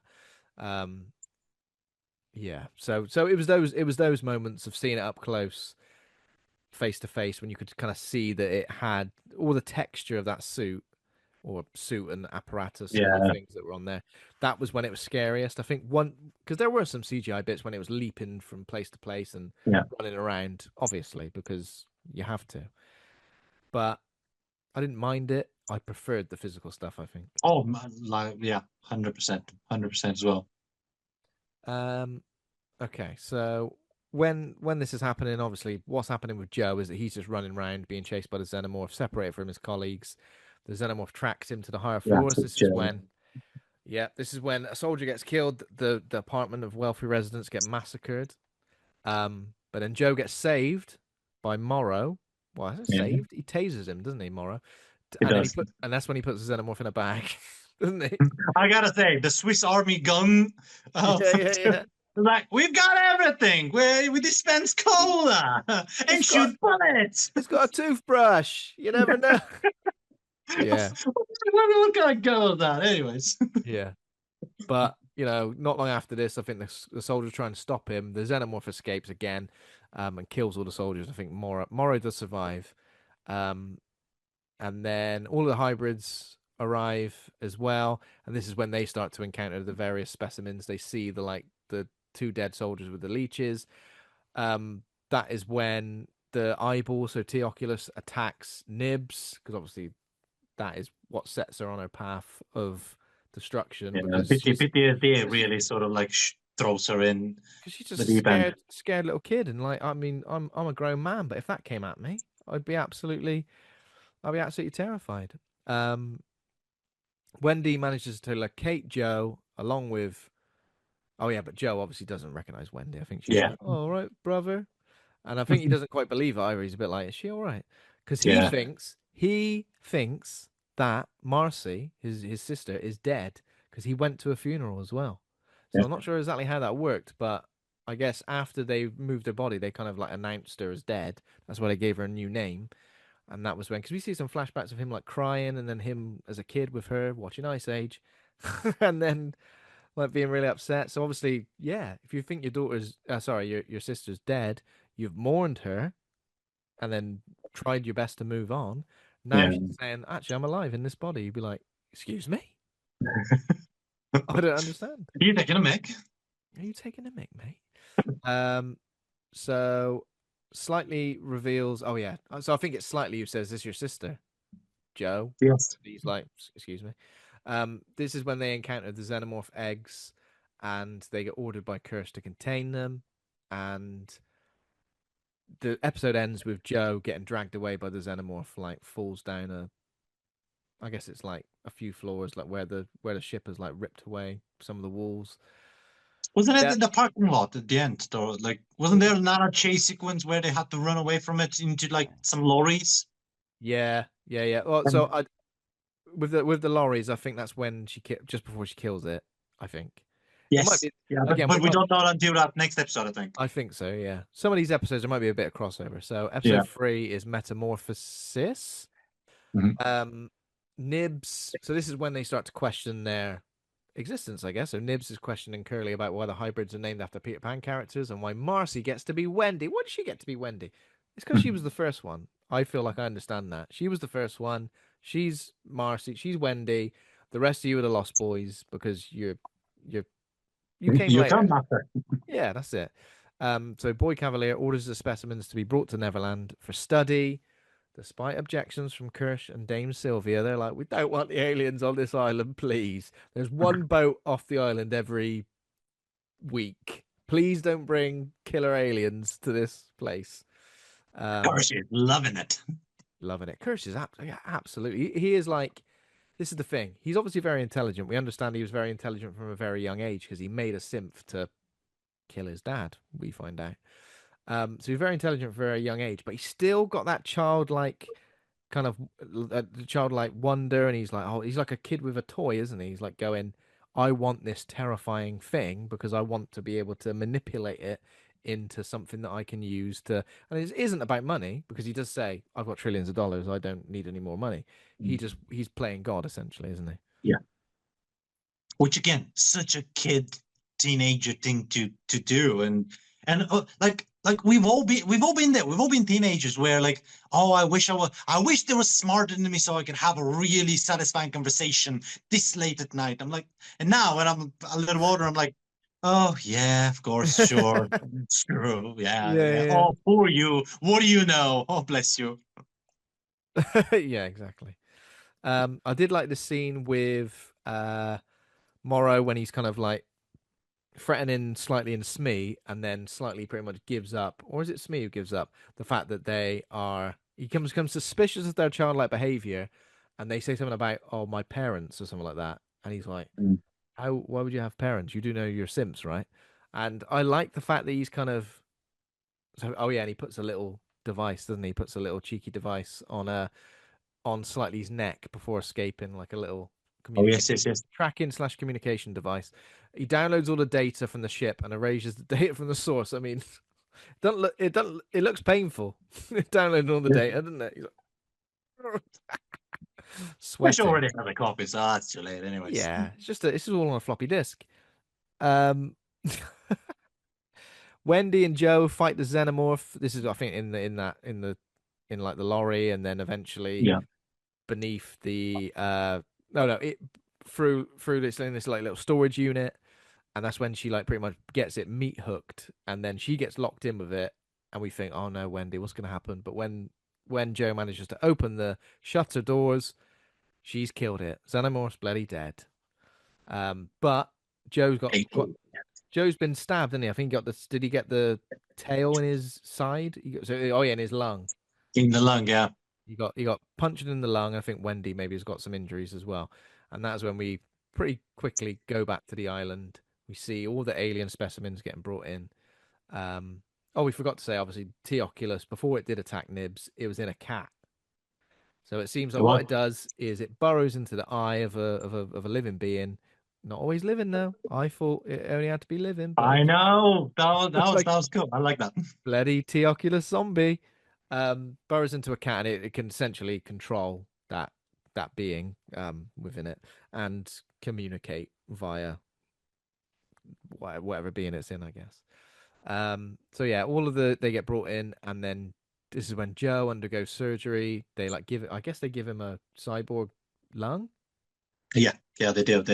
But why did they take his old one? I'm like, what's going Yeah, on? Like, it's Kirsch's experiments. It's like, oh, yeah. what if I take this and give it to the leech and He make a takes.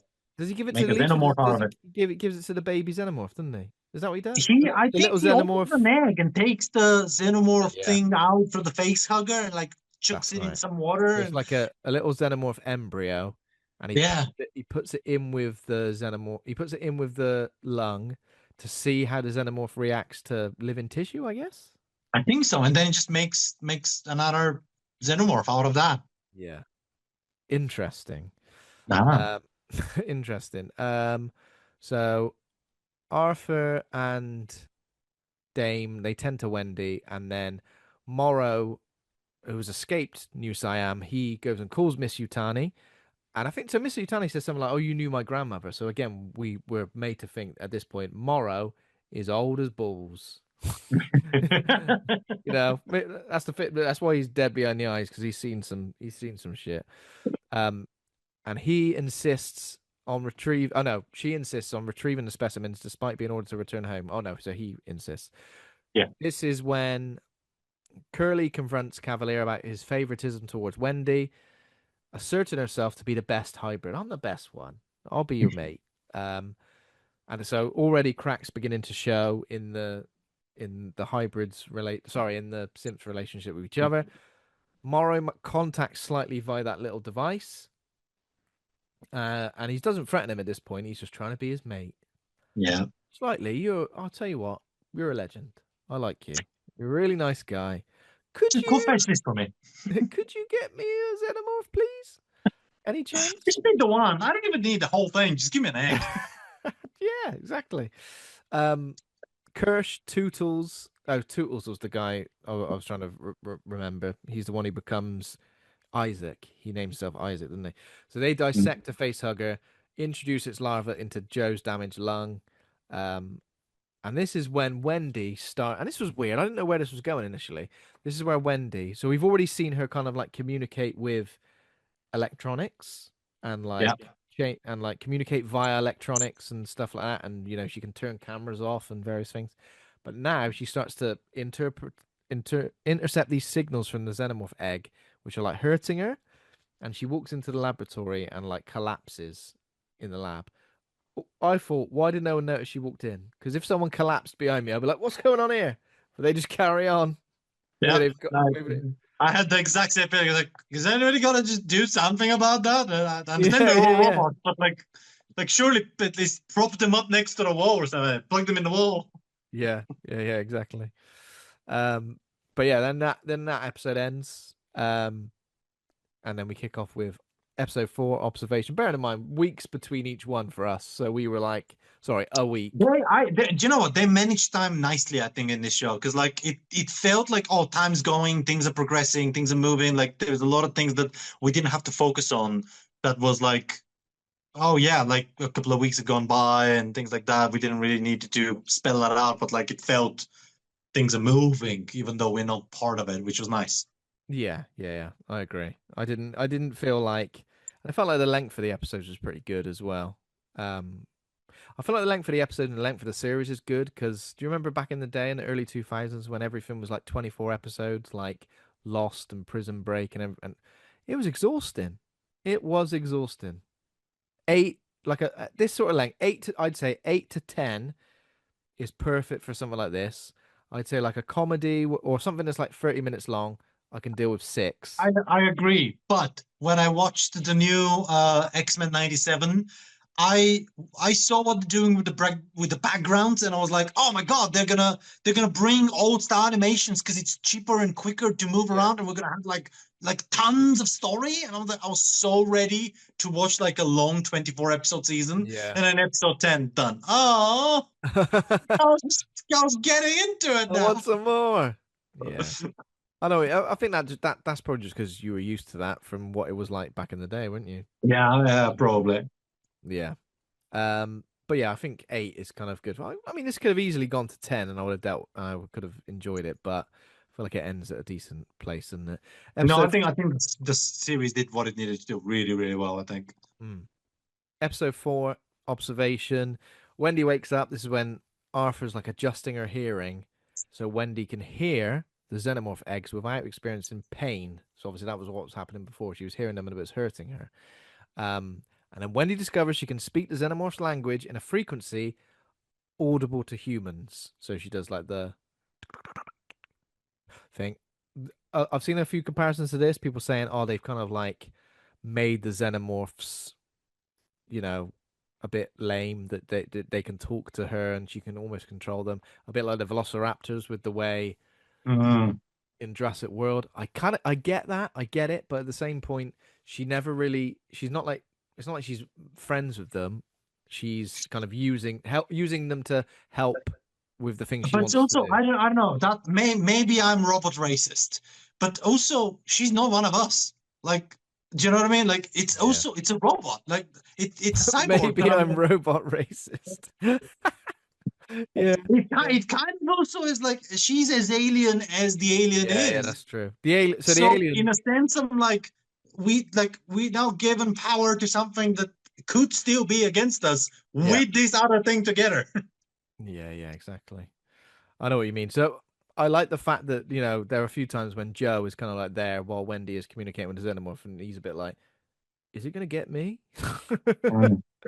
And I'd feel the same. I'd be like, "Oh God, please don't just kill me out of nowhere." Um. So Kirsch and Tootles test Teoculus, the octopus eyeball, in a sheep. Yes, the Plants herself sheep. the sheep, iconic. Implants herself in the That's sheep's great. brain. It just looks like I just love the way when it's in the sheep's head, it just follows. It looks Oh my god. it's taken on information, isn't it? These two episodes, I think four and five, when the ship was just observing. Yeah. Oh my! I was on edge every time when that ship was in the background. I was like, "What are you doing? Why is it not moving? Just Yeah. move, do something!" When it stood up on its hind legs as well. Oh my Like god! I think it was just testing it out when it was testing out the body. It was kind of like going, "Can I stand up like this?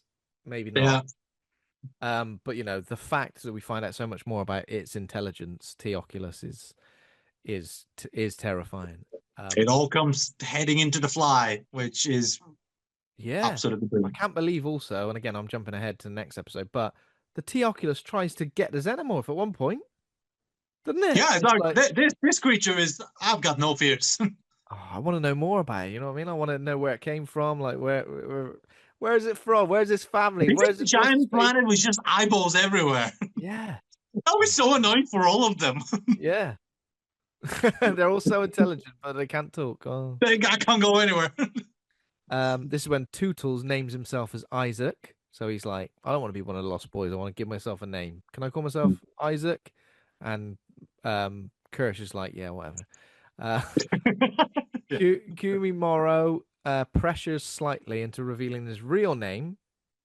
So Morrow obviously communicating to slightly via the thing. So finds out his name's Arush Singh. And, he's just trying to be nice. Like, and what is your real name? Tell me your real name. I want to get to know you. I want to be your friend. Finds out he's from India. And as a sign of trust, asks slightly to steal a xenomorph egg. Do you trust me? Oh, I guess so. I don't really know you very well.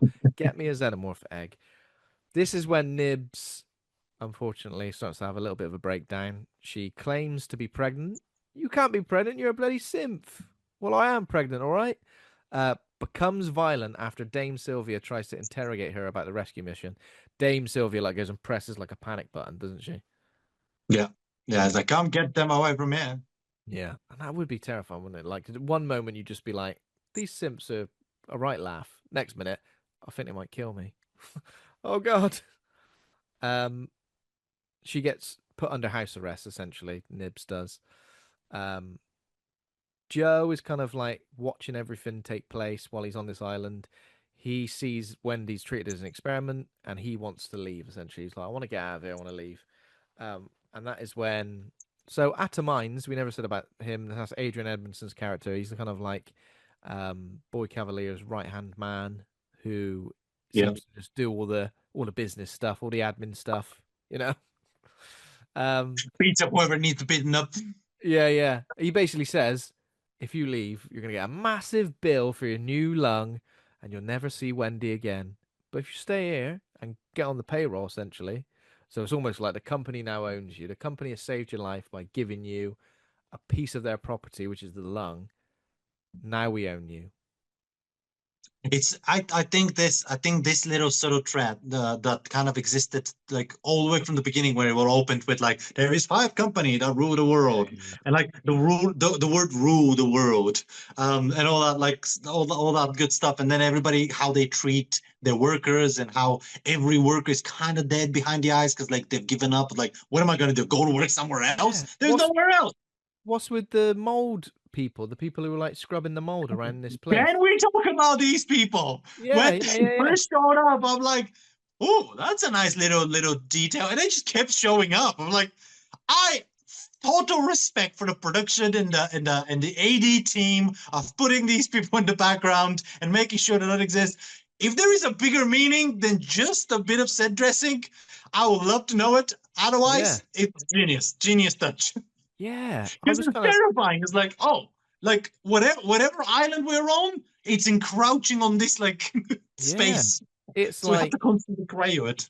it kind of makes you think, doesn't it? Like if this island goes to shit, how long until it's like overrun with whatever this mold stuff is? Are they going to come back in weeks, months, or years, and it's like just overrun? Like when they go back to Jurassic Park after like Yeah. 5, 10 years, and everything's just overrun. Nature has taken it back. I'd love to see that. Imagine that all the aliens have made their own homes all over the island, and it's I just didn't overrun think by about mold.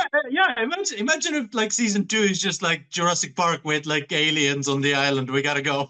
Well, that's what I hate to say it, right? But that's what I wanted. There's a shot in the trailer which is like a xenomorph in the jungle with like a waterfall behind it. I was like, I can't wait to see a xenomorph in the jungle. Yeah. Like, I'm gagging for Well, Oh, that. we did see that about in Jungle. We did, yeah. And I think like in Covenant, like it is in the kind of like in outside in the woods and various things. But I think it's great to see it in that sort of environment, wouldn't it? Yeah. Because it's usually just like close quarters on a ship. And the fact that like even in the jungle, it kind of looks green. It looks green, doesn't it? Green and reddish, like rust colored a It little bit, made me like bark. think, is it that color and we just don't ever see it in the proper light because it's always in I the genuinely ship? think It because adapts. of this, I think it adapts. Yeah. It's gotta Because adapt. obviously Romulus, when that alien from the original Alien, the start of Romulus gets, they find it in space and it's still alive in that it's like Mm. it just adapts to whatever environment it's in, even in the vacuum of space. The It can like perfect organism. the perfect. That's what see, that's what I love about it. The perfect That's organism. terrifying. Um. So what happens? Oh yeah. So slightly, he's obviously been asked to steal the egg. I think after a while, he like has a bit of a. He goes, "I can't do it. It's too risky." Because he basically says, no, because how's he going to do it really? Yeah. And what Morrow does is say, "I'm going to track down your family." And use them as well. I don't think he says it in so many words. He just goes, "I could pay your mum a visit," and tells her the name and the address and stuff. And a little bit later, he actually has her there with him when he's communicating with Slightly as well. So obviously, he's just manipulating, blackmailing him to go and get the egg. And he explains to him the way you can get the xenomorph out is take a human to the eggs because they won't care about you, but they will latch on to a human, then take them somewhere and like I don't know, keep them secret for like 8 hours, however long it takes, um, and then bring that person to basically I'll come to that place and pick you up and we'll take the infected person away. um I'm always fascinated by this, the act of like the facehugger thing, because I love I think it's in the original when John Hurt's character like wakes up after being face hugged and he's like on top of the world, I feel Yes. great. And he's like he doesn't really remember, but he's like he had a dream that just a dream that something was on his face and something, but now he feels fine and like oh yeah, it's crazy. It's super, super creepy, I think, like that. And again, we talk about that body autonomy thing and, that thing of like being almost like it's got parallels with sexual assault and stuff, isn't it? The fact that like something. Yeah, 100% it does. Yeah, Yeah. it literally just against all your will just embeds itself into you. Yeah. And it is And then you like, just like kind of you try all your best not to and then associate anything with it. you basically give birth and die in childbirth. That's essentially, again, what the parallels are of when I hate it. It's so effective for me because every time I see that first I always go, oh God, I can feel it. Oh no. I've told this story on the show before, but my mum was pregnant with me when she went to watch Aliens in 1986, and she said I was moving around in her belly when, like, when aliens were coming out of people's chests. Wow. I was moving around. Apparently, I knew what was You're going meant for on. this. Yeah, exactly. You've been destined. I'm destined to talk about the old face hugger. Um, then we find out that Kirsch has actually been eavesdropping on Morrow and Slightly's conversations, and again, he's not intervening. He's not going, stop, don't do this with the egg. He's just observing. It feels like he's observing until a moment where he can maybe manipulate it to his advantage, or just see how it pans out. I loved that so much from the point of view of like intelligence Mm, and power. Like chess players don't shout. They're very very quiet. They very much sit there and wait for the moment. yeah, And there is no monologuing. There is no here is my plan. Here is not. No. It's just like yeah, he knows. Why is he not doing anything? yeah. What else does he know? Brilliant. Yeah, it is brilliant. Yeah, again, I was just like, what is he gonna do? Like, just kept sort of thinking about that. Um, then this episode ends with Wendy seeing the xenomorph infected lung, and she sees the newborn xenomorph like burst out. Yes. And that's when she has a little communication with it. Starts basically singing. I don't know what she's saying, really. Who knows? We need the Lullaby. subtitles. We need the subtitles for that bit. She's going, "Oh, you're cute." Episode 4 is In Space No One, and this is basically the flashback episode that shows us everything that happened on the Maginot before it reached Earth. Um, so yeah, some characters we saw briefly in episode 1, but this episode there is a junior officer called Clem who wakes Morrow from cryosleep and tells him that a fire has led to two facehuggers escaping containment. They latched onto captain and science officer. Um, the captain dies because the medical officer tries to cut his tail to get it off his face, and the Mm. acid like burns and like just like burns his whole neck away. Horrific. I mean, that's pretty mad. I know we saw that in Alien the original where he tries to cut it and a bit of acid comes out, but not to this degree. Um, After being told by engineer Shmuel, played by Michael Smiley as well, that the ship's navigational systems are so damaged in the fire, Morrow concludes that someone sabotaged the ship. So he's like, "There's someone on the ship who's a mole, who's a saboteur. We're gonna have Mm. to find out who it is." Executive Officer Zaveri assumes command of the ship, but Morrow threatens to relieve her if she does not prioritize the creatures above the crew. So yeah, there's that. There's a lot of talking to the mothership thing, like going, "What are the chances of this?" No, no, I like saying, "If we do this, then if we kill the alien, we'll be okay." And they're like, "No, save the aliens. That's the priority above everything else, essentially." Um, So yeah, that's pretty brutal. Bronsky gets placed in cryosleep to prevent the gestation of the xenomorph. That's the other guy who had the Oh face yes, of a yes, dog. yes. Or just put him in cryosleep. It's fine. He'll be fine. Yeah. Put him to Um, bed. Sleep it off. It's he'll, fine. he'll be fine. He's gonna be fine. Oh my God, Science Officer Chibutso. Oh, I felt sorry for her. First of all, little leech specimen gets out of her little Oh test. God. Yeah, that little scene with all of them kind of plotting against the Yeah. crew. Like Well, the Oculus did a bunch of stuff, the leeches did a bunch of things. the Oculus was like trying to warn her. It seemed, didn't it? It was banging on the thing, like trying to say the leech is out. But obviously, it just wanted to get out itself, didn't it? Oh, yeah, it Yeah. lays its larvae in the water bottle. The leech does Yeah. in a water bottle. Horrible. The Oculus escapes, like gets put in the tube, gets put up on the wall, but not properly, and then like uses its tentacles to create, and then like springs itself and gets out. Oh my God, it's carnage, isn't it? Never gonna end well. Um, that is when the apprentice engineer, so the young guy who was Shmuel's like little friend, Yeah. drinks the Malachite. drinks the water, and that's when the larvae kill him internally. Essentially, like just like melts inside, doesn't he? And that because No, I think just a bunch of like insects start like kind of eating him from the inside. yeah, that's It's right. like it's like the scarabs from the mummy. Yeah. It is exactly like that. Yeah, we've got all the horses. Ah! Ooh. I've been scarabed. Um, Being leached. so oh yeah, so basically the two science officer guys who are trying to help, they like the leeches like release this horrible defensive gas which kills them as well. That's when they're Mm. trying to Yeah, save they, that 'cause guy. they try to operate on him and like they open the chest and they try to get the things out and they all start falling apart. Mm. Navigator Teng gets killed by the full-grown xenomorph.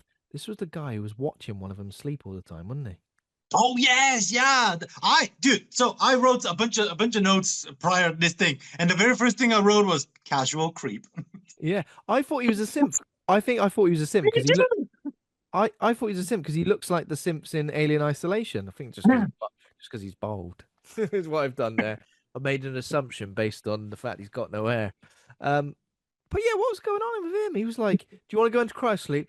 No, I'm all right, thanks. I'm just going to stare at this woman for hours. And they even said something like, "We've told you got to stop doing that." Yeah, they, Very, they, they all very know. weird. He's literally like, oh, stop being a creep. It's like I'm not a creep. I'm not a creep. I'm just checking she's all right. I just like doing that. Don't. And then, so it's pretty much revealed that Chief Engineer Petrovich is behind the sabotage. Yeah. He's been promised a hybrid body by Cavalier. So here we go. This is when it all starts to reveal. Boy Cavalier is behind this ship crashing. What? Essentially, Dun dun the reason it dun. so obviously the big plot is he wants to get the aliens on the ship. I don't think he wants the Oh no, he does want the ship to crash. He wants it to crash into Prodigy territory, so he owns it. Um, Petrovich kills Clem. Is Clem the? Oh yeah, and is in turn killed by Morrow, who retreats to control. Um, retreats to the control room and seals himself in. And this is kind of like goes back to episode 1 when we saw Yeah. that happening. Zaveri, who was the one who overtook the command of the ship, she gets killed by the xenomorph outside the door. Again, this is pretty good. We see her like, Yeah, there's a little bit in the cockpit there in the main deck where there was Xenomorph was like locked in the room with like three different people. That was quite nice. yeah, yeah, of course. Um, is this? Do we see the bit where? No, I don't think we do see the bit where T Oculus is in the guy and is fighting the xenomorph. That's not quite. That's in another episode, right? I think it might be Yeah, I think it's next episode. I think. next episode. Is it? Yeah, because it doesn't Yeah, say because it he here. goes into the chief engineer, right? Yeah, I think that's right. So with everyone dead, Morrow locks himself in the panic room and awaits the crash. Back in the present, Morrow meets with Yutani, offering to retrieve the specimens by force and kill Cavalier. So yeah, it all comes together now. We understand what's happened on the ship, why these characters are like that. I'm going to mention it now anyway because I can't see it here because it says everyone's dead, so I'm assuming that's right. But there is a moment where T Oculus embeds itself in Shmuel and basically he using the human body like fights the xenomorph. And when the xenomorph like kills the human body, it's another thing. When he's in Shmuel and the xenomorph kills him, I'm doing this because I think he does that with his tail. He feels pain, so he like screams in pain. So clearly, the T Oculus can feel pain whenever it's in a Because it connects to the brain. yeah. But then the brain doesn't work. Hold on, really? That's interesting. But then The brain doesn't work. Does it stimulate the brain? It yeah, it kickstarts the must brain? do. Does that mean that that thing revives people? Well, it must do because it revives Arthur at the end Yeah, of but the like, last does it episode. reanimate or revive? Because that's like, Yeah. because zombies are not But living. but then But then Arthur's if the been dead. brain kickstarts and starts Okay. working, We like, might is find this out some more. sort of a reverse Series zombie two. where the brain works but the heart doesn't? Yeah, that would be interesting, wouldn't it? I'd like to see that.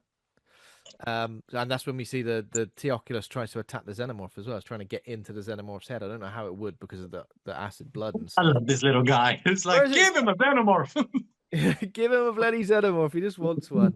Maybe we'll get that eventually. T Oculus controlled xenomorph. Um, And now we rule. yeah. Episode 6 is The Fly. Very nice title. So as the xenomorph grows, Wendy is communicating with it. It's like locked in a weird little cell thing. The xenomorph Yeah, a doesn't little look like. vivarium. They've made him a little Yeah, that's right. contraptions to climb on. Yeah, it doesn't look like there's much to do in there though. It's probably a bit too small. Um, Wendy's communicating with it. Nibs undergoes testing, which prompts Atomines to demand her memory be reset to before the crash. So essentially, they can like do it like a soft reboot on her, isn't it? Really. Yeah. Dame accepts, but Arthur refuses. That's the scientist, guys, and he gets fired under threat of execution if he's not gone by the end of the day. So how are we feeling about this? Because that's probably the weakest thing about this show for me. I was like, why did she accept? Like, did she have a motif for that, or is she just sort of It like, doesn't make yeah, sense I'll kind of do it, whatever. because now her husband has to leave, and now what? She'll just never see her husband again. Is She that ju- what we're just supposed she to? just should help her husband because he still has to leave anyways. He got fired. Yeah, She could just say, nah, fuck it, I'm going with you. yeah. Like, Did it almost feel like they did? Because he seems quite shocked, Arthur. So it almost feels yeah, like they didn't communicate about it it's like a beforehand. betrayal of everything that they kind of stand for. It's like they are the surrogate parents for these like sins. They kind of Mm. sort of like there to raise them, and they take their job very seriously because they spend a lot of their time sort of teaching them and sort of spending time. But maybe for her, maybe for him, he was more involved than she was. Maybe Mm. Yeah, possibly. Yeah, it was a bit of a weird one. I I don't think know. there were a few times where characters made certain decisions and I didn't quite get it, but I kind of thought, okay, but maybe we'll find out something later that kind of makes this make sense.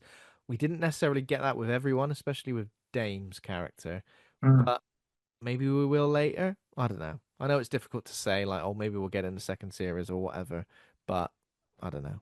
Maybe. Trust the process. You trust the pro. Yeah, that's how I do kind of feel like that. Like some series, I go like, well, clearly, like sometimes you can clearly see like that a writing decision's been made, and you're a bit like, Mm. someone should have pointed this out or pointed that out to try and close that plot hole, or to try and like make it make sense. But I don't know. Yeah, I trust the process with this. Um, so Wendy is disturbed by Nib's behavior afterwards. This is when she's saying, Oh yeah, so basically after she was reprogrammed, Wendy basically works out that she don't remember anything about the Oh crash. yes. So Wendy basically ruins it all by going, "You've had your bloody memory wiped." And Nibs is like, "What?"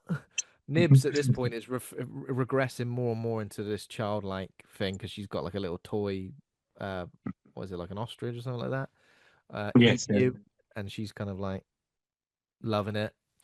Um, so this is when Cavalier goes and meets with Utani over the ship's return with his feet out. Don't put any shoes Of on for course. this.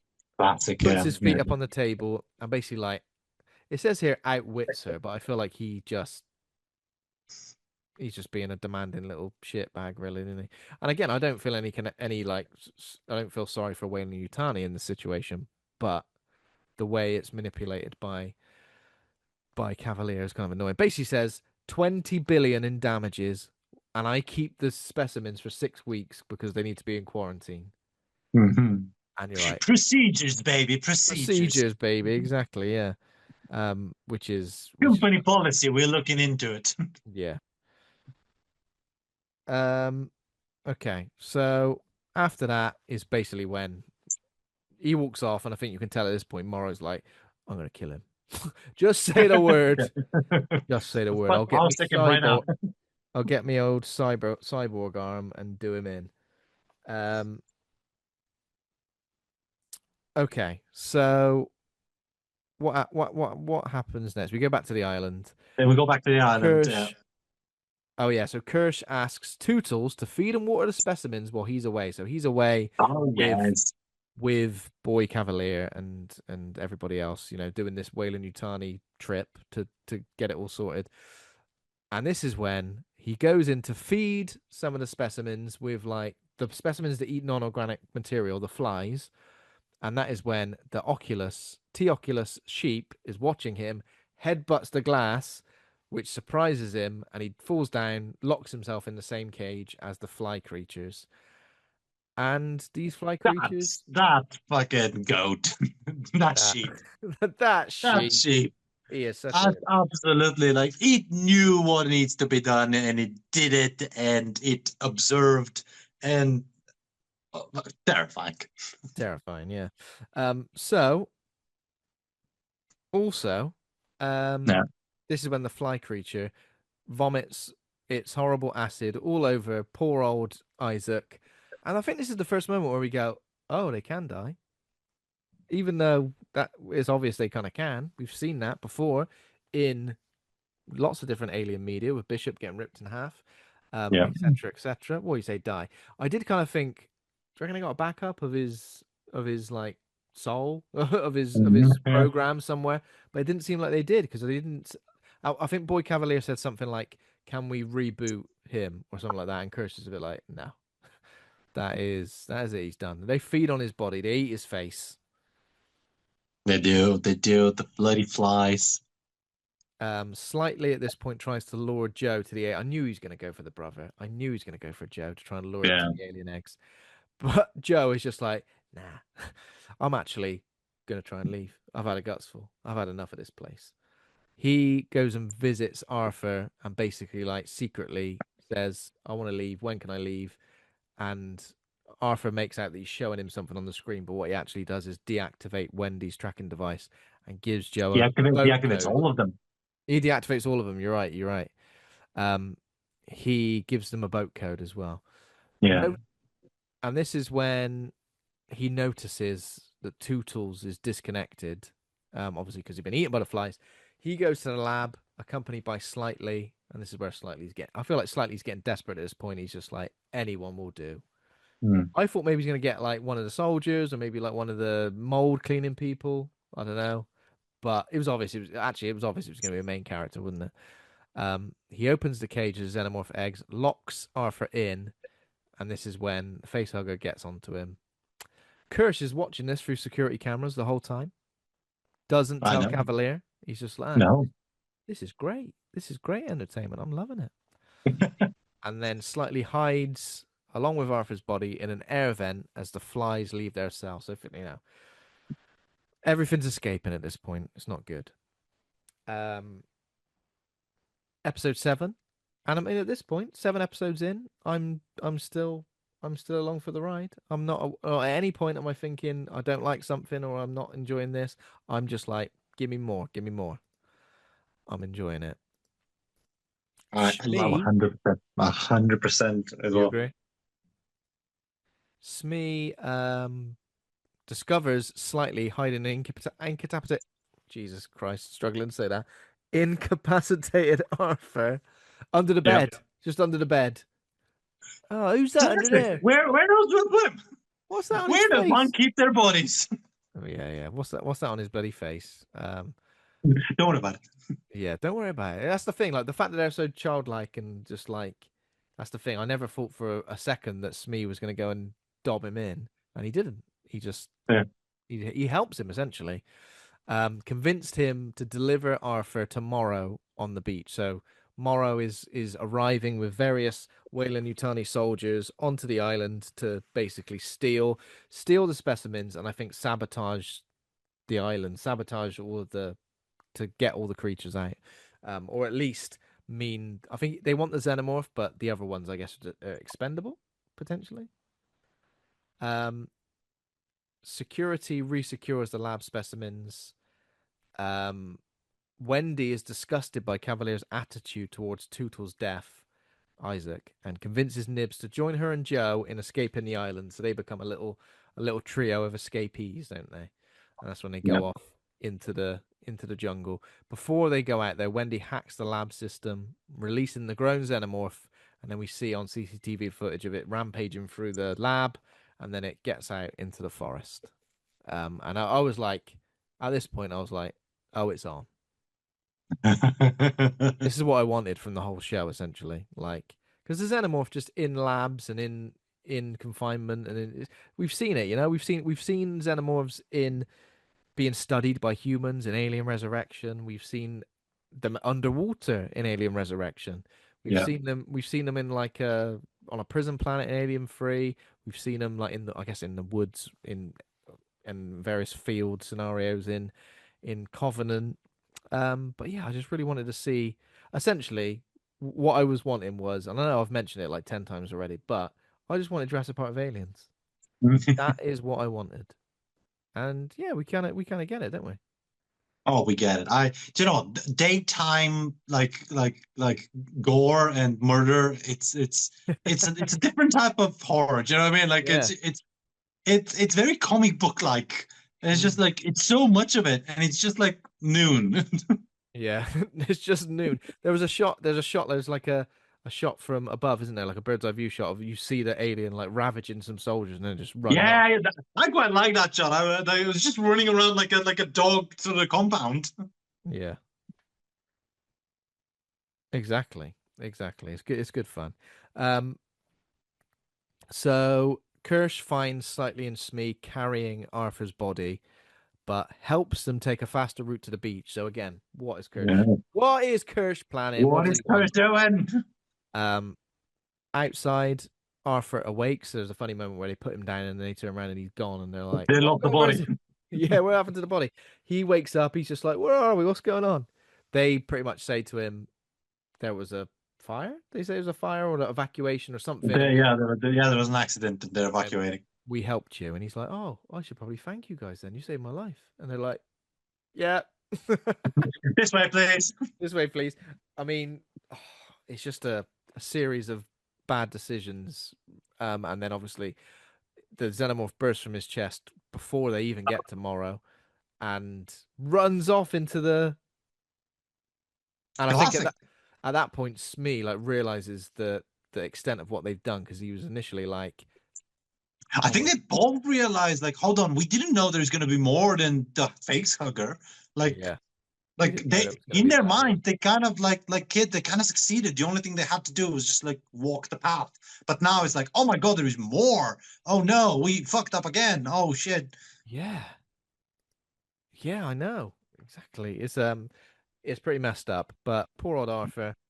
Um, the hybrids take the corpse to the beach. Well, essentially, they give the corpse to Morrow and the Utani team, but they're like, "No, we don't want his body without the xenomorph. Silly. We Yeah. want the xenomorph." Morrow basically takes them captive. Um, and then, oh yeah, and then Kirsch and Cavalier are looking at Teoculus again. This is when it gets to a point where I'm like, oh my God, this is terrifying. When they realize that Teoculus is communicating with them via little stomps that the sheep Yeah. does, and it knows Pythagoras' theorem. It goes like, what's the next number? 314, and then how the hell does it know that? How does it, first of all, how does it know what Pythagoras' theorem is as a concept, let alone what the It next? knows pi, I think. Pi. You're referring to pi. Yeah, exactly. Pi. How does it know it is a concept? Because I don't know about you. I know it's 3.14. Yeah, that's 27, I think, and that's it. Yeah, exactly. Um, so my God, it is very, very confusing. Very baffling. Also, To be fair, we don't know how long the Oculus has been observing the scientists on the ship. In theory, probably about 60 years. yeah, in theory, yeah. I do we think that though, or do we think that like most of the time they've been in cryosleep? Yeah, but like, do the specimens go in cryosleep? Oh, Or did they oh just sort of yeah, keep them you're in a right. cage and hope Yeah, for the I see best? what you mean. Yeah, I see what you mean. Of course. Sorry, I Don't know. misunderstood what you said then. Yeah, that does make sense. Yeah, imagine that. That'd be well annoying, wouldn't it? Oh, just wait for them to wake up. Well, yeah, because really, if they've been waiting all that time, but they're absolutely raging, That so thing's just been angry. reading maths, Yes. Right. getting up on his philosophy. What's next? Um, Yeah, so what's next? Obviously, Cavalier's absolutely loving it, and Yeah. he wants to place it inside a human host. I was like, wow, that sounds like a bad idea. He wants to place it inside a human host so he can communicate with it and see how. And again, that kind of represents he wants Wendy to be the more intelligent version of him. That's why he's given her extra powers. But then now he's stumbled across this creature, he can almost fast track his way to getting to that really intelligent being by putting T Oculus in a human host. So. Yeah, so he's like, great. It's like a cheat code for him, isn't it? Yeah. Um, Wendy, Joe, and Nibs get held at gunpoint by Utani forces. This is right at the end of the episode when they're on the boat. But Wendy calls the xenomorph in. Oh no, it's before they're on the boat, but she calls the xenomorph in, which kills them. She comforts it, and it spares them. But well, it wouldn't have killed the simps anyway. But maybe it would have killed Joe. Um, but she's been there since birth. She's been there since it was a tiny little larvae, so it probably thinks she's mummy. um, so Morrow's team enter the facility, but they get taken captive by Kirsch, who has also captured a newborn xenomorph. Don't know how he did that because it just went off into the undergrowth, didn't it? How did he manage to? Yeah, I didn't know. I was like, where did you know to find that? Yeah. Unless he was like right there when it happened, like somewhere hidden and got it. I don't know. Maybe, but the trackers of the kids were off, so kind of Mm.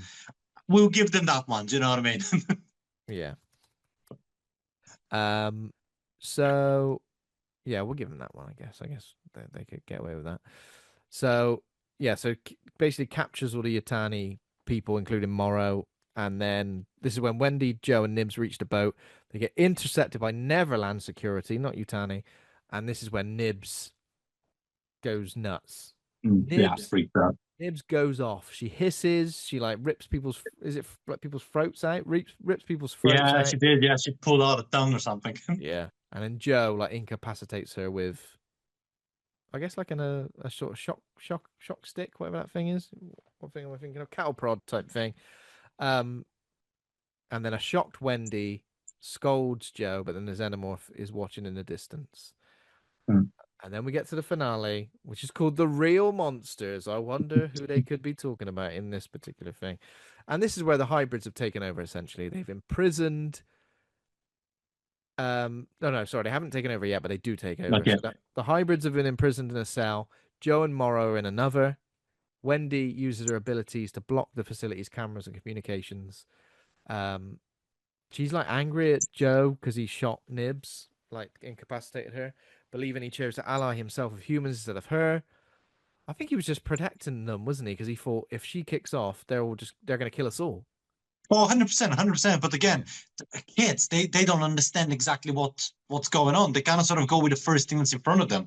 But what's very good is like in that moment, that I think that was the moment, like she's been like steadily growing and changing throughout the thing. But I think that is the moment where she goes, oh, I am now adult. Adults yeah, go and find out why and mm. talk about it. Yeah, yeah, yeah, exactly. So she goes and asks him, is like, why'd you do that? Yeah, What the yeah. fuck? Like, Yeah, I that's thought you good were my though. friend. That's good though, isn't it? Yeah. Again, it shows her character development, shows her arc in a way, and they've all got interesting arcs, haven't they? She unlocks his cell though, and this is when they get out. This is when Morrow like bludgeons a soldier to death in the face. Oh Uh, yeah, that was fun. Cavalier. Was it fun? Like he was like, hold on, did I just unlock? Oh yeah, I know Yeah, what I need to do immediately. Jump yeah. up, con, smack. Because he says something. I think he says something to the It's guy. like you had a cigarette, like a nice little fat Yeah, Cuban yeah, one or that's it. something, Yeah, just to get the guy next to the door, and it just smashes him. smashes him in the face. Um, Oh yeah, Joe pretty much stops him. He's like, "Don't kill him." So obviously Joe's Yeah, doing the. He still like doesn't want anyone to die, really, does he? Cavalier. This is when he comes to the hybrids and he tells them about his origin. Like at 6 years old, built his own synthetic, which he used to kill his abusive father, and now that synthetic has essentially been living as his father, hasn't he? Like that's how yeah, what happened in his childhood. Which was interesting because if he was like calling that guy dad throughout, we might be a bit more like, oh, okay. It adds a new dynamic to their relationship, doesn't it? With what's his name? Uh, yeah. Because listen, like I suppose like the reason to build somebody that abused you so much as a child, yeah, that was your father, and to keep him around after you killed him, yeah, it speaks so much about perhaps maybe regret and like and the loneliness of the child in him. A kind of like, oh no, I do need a parent. Let me build what yeah. I once knew was It was mine. almost like those. So I think he also says something like no one would take a kid seriously, so he needed like the Like adult, grown up, the yeah. person who made the decisions, who like signed the signed things, bought things, did all these things And, when he yeah, was go behind on. it, really. And in that moment, when he said that speech, I paused the film and I was like, hold on a second. There is absolutely no reason for these synthetics to be grown-ups. We could have had a parallel universe where all synthetics are radio roads. Just Yeah, all of them, yeah, everywhere. David, all children that are yeah. just superpowered children. There is no Superpowered reason for them to children. be Yeah. grown up and to have the problems we've got. I always think, do they have to have super strength? I always think, is there not something you could put in there to code in that means they're not super strong? Because otherwise, they're always going to be a threat, aren't they? That's the thing. They could be Yeah. like resilient. They could have resilient bodies where like things can't hurt them, so they are kind of like immortal to a degree. But making them super strong, I guess, like they're used as like tools for various things, aren't they? Like maybe they're used for tools of like construction or other things where they need to be super strong. I don't know. Yeah. It's an interesting dynamic they got going on there. This is when Wendy's like listening to this speech, and then she goes, "All right, okay." Unlocks the cell, tells him to run. Like she's turned into full blown badass at this point. Nibs kills the bodyguard. Whenever there's a character in this show, and I'm like, I don't think I've seen that person before. I'm like, they're gonna die. Yeah. They're immediately gonna die. The Who's body that over count. there? Oh, just a bodyguard, is it? Faceless, nameless bodyguard. Um, Oh, then we get Morsh versus Kirsch in the lab. So Oh Morsh is yes. like, sorry, Morrow versus Kirsch. Oh yes, Mispronounced that. He approaches him from behind, and we're like, he's gonna get him. He's gonna get him. Kirsch is one step ahead, turns around, and like, I just thought Kirsch would kick his ass. Surely, he's only got an arm, a cyborg arm, Yeah, yeah. but essentially he gets the better of him. Morrow does. Um, He gets badly damaged, like all his blood, all the white blood's coming out of his mouth. But then he manages to choke Morrow unconscious. Um, and then Smee and they're watching it on the CCTV, aren't they? All the other simps. Smee and Slightly arrive in the lab. Oh yeah, so they all split up. Um, all of the simps split up. So they go Smee and Slightly go to Kirsch and Morrow. Um, Wendy's going to deal with Cavalier, and then the others get like given. Oh yeah, she says to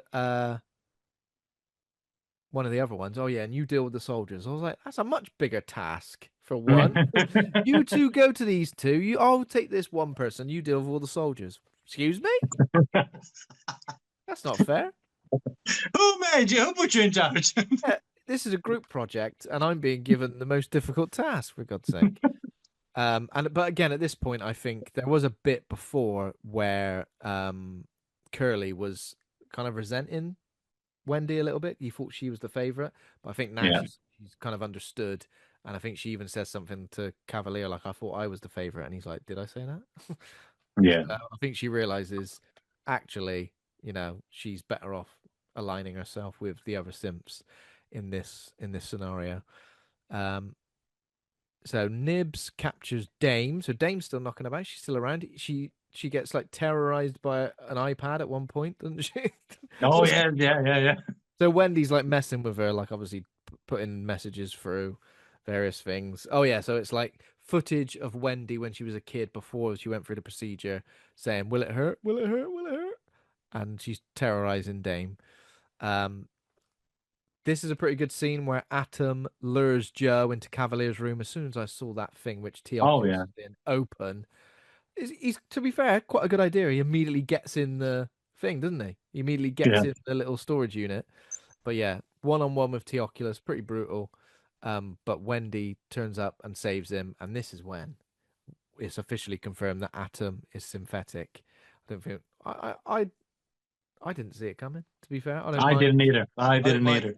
She pretty much I just knew I knew pulls he's him. a bit weird when he was kind of always there. Yeah, Like in the beginning, I thought he was like a company man. I was like, oh, he's gonna fuck off at some point and come back in third act type of thing. But no, he was bloody there all the time, and I was like, there's something weird about him. I don't know what's weird about him. It's like, I get it. Cool. yeah, yeah, exactly. But yeah, she pretty much just paused him, right? She just went, right, that's it. You're paused. She did, yeah. Yeah. She's a bit overpowered, this girl. I like. Yeah, I know what you mean. It's getting to a point. It's a bit like and this might become. It didn't bother me too much. It might become a problem. A bit like what's her name, Alice in the Resident Evil movies when she's Yes. like, she's basically Neo. She can fly. She can like just I was like, do what are you doing with that everything. character? And then you're Like, like, and what? like they become the problem. They become the problem, yeah, because you write yourself into a corner where you're like, what is the threat to this character? If this person can't necessarily get hurt or die or anything, then there isn't really anything that a situation you can write them in where us as the audience is really going to be worried about them, Yeah. which is a bit crazy. Yeah. So after that, after Atom, the Teoculus like escapes. It always escapes, doesn't it? It always Like escapes. slithers into like a vent or something that Yeah. falls through the ground, goes somewhere. Um, It's like, fuck these guys, I'm out of fuck here. these guys. And he goes all the way to the bloody beach. See, Let's this is one go! I thought he would have surely found someone else on his way, but the fact It's he more goes cinematic that way, man. I know it's more cinematic, but he goes to the beach, finds Arthur, and basically reanimates his corpse. So this is confirmed. I thought he could only control living creatures, but Yeah. turns out he can reanimate dead bodies as well. So we're gonna get a zombie, essentially a zombie alien. We got a zombie in an alien We got a film. zombie in an alien film. And then this is when Wendy and Joe. So it's kind of looks a bit silly, but I kind of liked it anyway. When they capture everyone in the same cell: Kirsch, Cavalier, Atom, Dame, and Morrow. And there's a moment where the older xenomorph turns up with the younger xenomorph, like on its like under its arm, essentially. Um, and then Yutani and her team. So Yutani, we saw in the meeting previously with Boy Cavalier, and her team are approaching the island with both xenomorphs, and with both xenomorphs and Wendy. She says, "Now we rule." Hmm. So we're assuming now, but this could have easily been where. Imagine this as a concept for like a first series. I'm glad we got this series, but like series one, soldiers are turning up. One, simps and aliens are running loose on Jurassic Park Island. That's essentially what season two is going to be, right?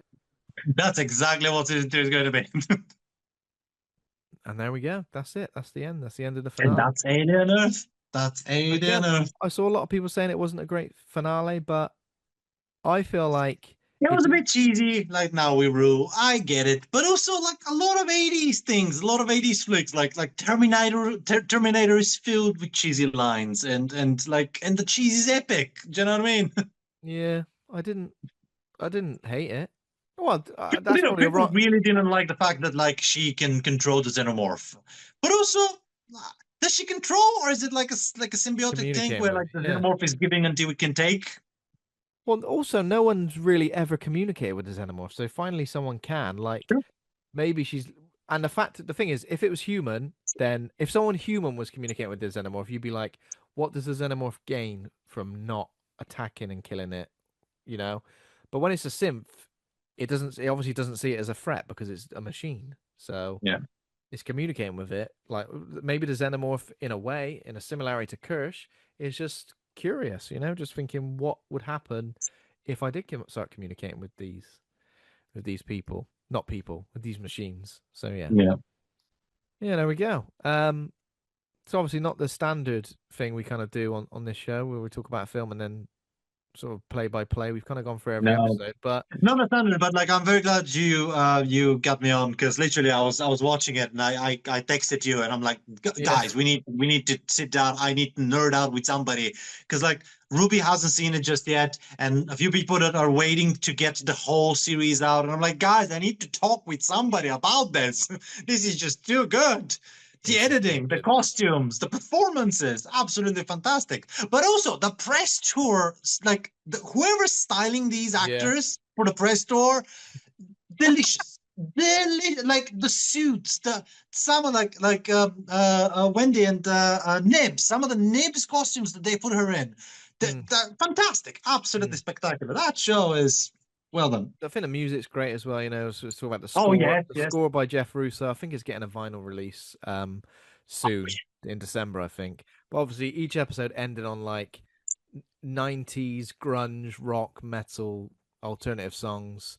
You know, a Black Sabbath, Tool, Metallica, Smashing Pumpkins, Queens of the Stone Age, Pearl Jam. It's just cool. Like this is the thing. Sometimes things don't need to have a reason. They can just be because they're cool. You can just go, Yes. well, that song's sick. It's great that it's in this film, or series. That's literally it half the time.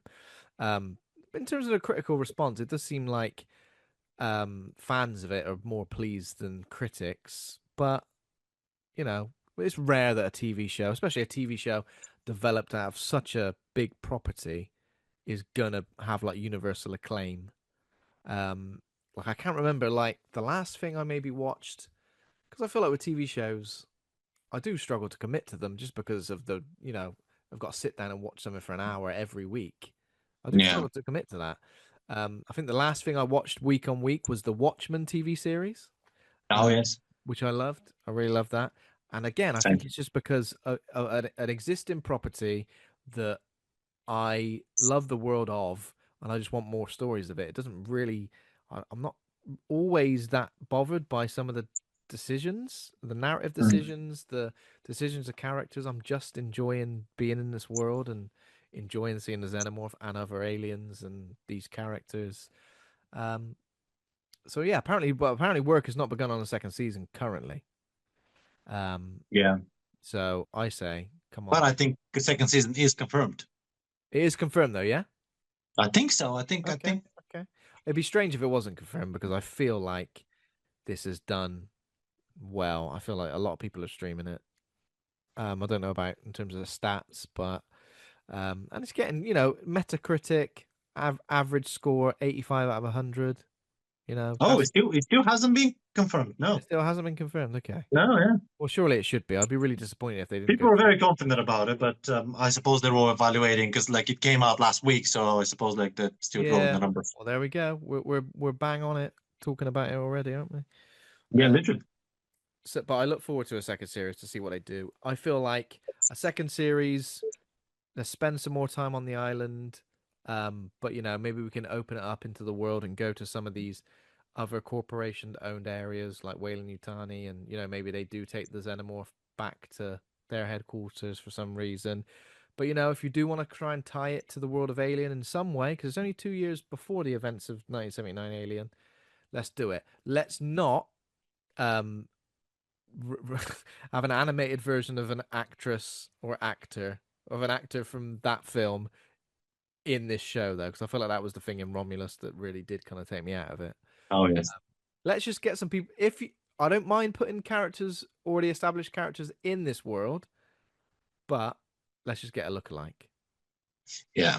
Yeah, and Yeah. I don't really want it to be like, oh, and then Ripley turns up in the next series, and because that would Given the fact tarnish. that she made the comments a couple of episodes ago that she's actually enjoying this, and like that's probably the only Yeah, title that she would like consider. I'm like, yeah, let it be, let it be. Nobody needs it. It's like yeah. we love you, but also let it go. She said something like much more. It's much more profound than just an alien movie, and I think I agree with that, right? And this is probably the thing that I think most about this show is things like Prometheus, things like Covenant, things like Romulus. They're enjoyable for the. I think they're enjoyable enough for the runtime, but they it's still just a film, and there's only so much you can put in 2 hours. That you're putting all of these ideas into it, all this origin story stuff, you know, and you're also as well as that, you're trying to call back to the franchise to all the cool things you like. Characters saying "Get away from her, you bitch." The soundtrack, the noise of the pulse rifles, all of these things while also trying to tell a coherent story with three acts and general intrigue and general threat to these characters is so difficult. It's so difficult. I feel I would say nigh on impossible. Like if someone said to me now, you write a story that you want to see in the next Alien movie that satisfies everything that you want in it, you'd be like, well, that's next to impossible. And you're not always going to please everybody, are you? So I feel like with Alien Earth, what it does is goes, okay, here's something on a much bigger scope, 8 hours of story. The alien's there, but the alien, you could easily take the alien out of this, and the story But still I bet you works. there's a contract clause that says that you can't. Yeah, yeah. I'm not saying I want that. I don't think I want that. I definitely want the alien in this, but if you took it out, the story still works, and the story still happens, doesn't it? It still happens. Maybe not in all the same ways, but this story about these simps kind of dealing with their humanity, the Weyland Yutani versus Prodigy thing is still happening. The family It stories, was the very relationships. it was a fantastic human story about existence, mortality, what it is to be a human, where is the line of that, um, and the aliens were just kind of sort of like the catalyst of like, yeah, this is important, but also it Mm, doesn't matter. There is other things that are not human and humanity, and perhaps aliens are immortal, and mm, or the flies never die, or I don't know.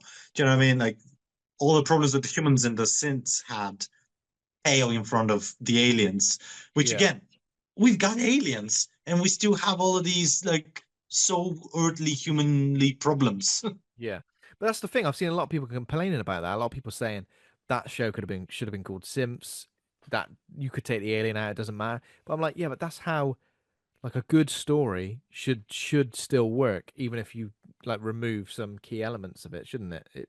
I know it doesn't always, but I feel like that makes me appreciate the work that went into these characters alongside, because you could have easily just done, I feel like this is what Romulus did, because I did like Romulus, but then I watched it again and I was a bit like, it is kind of just doing the greatest hits, isn't it? Mm, yeah. Kind of just doing the cool shit that we like from the series, from the franchise so far.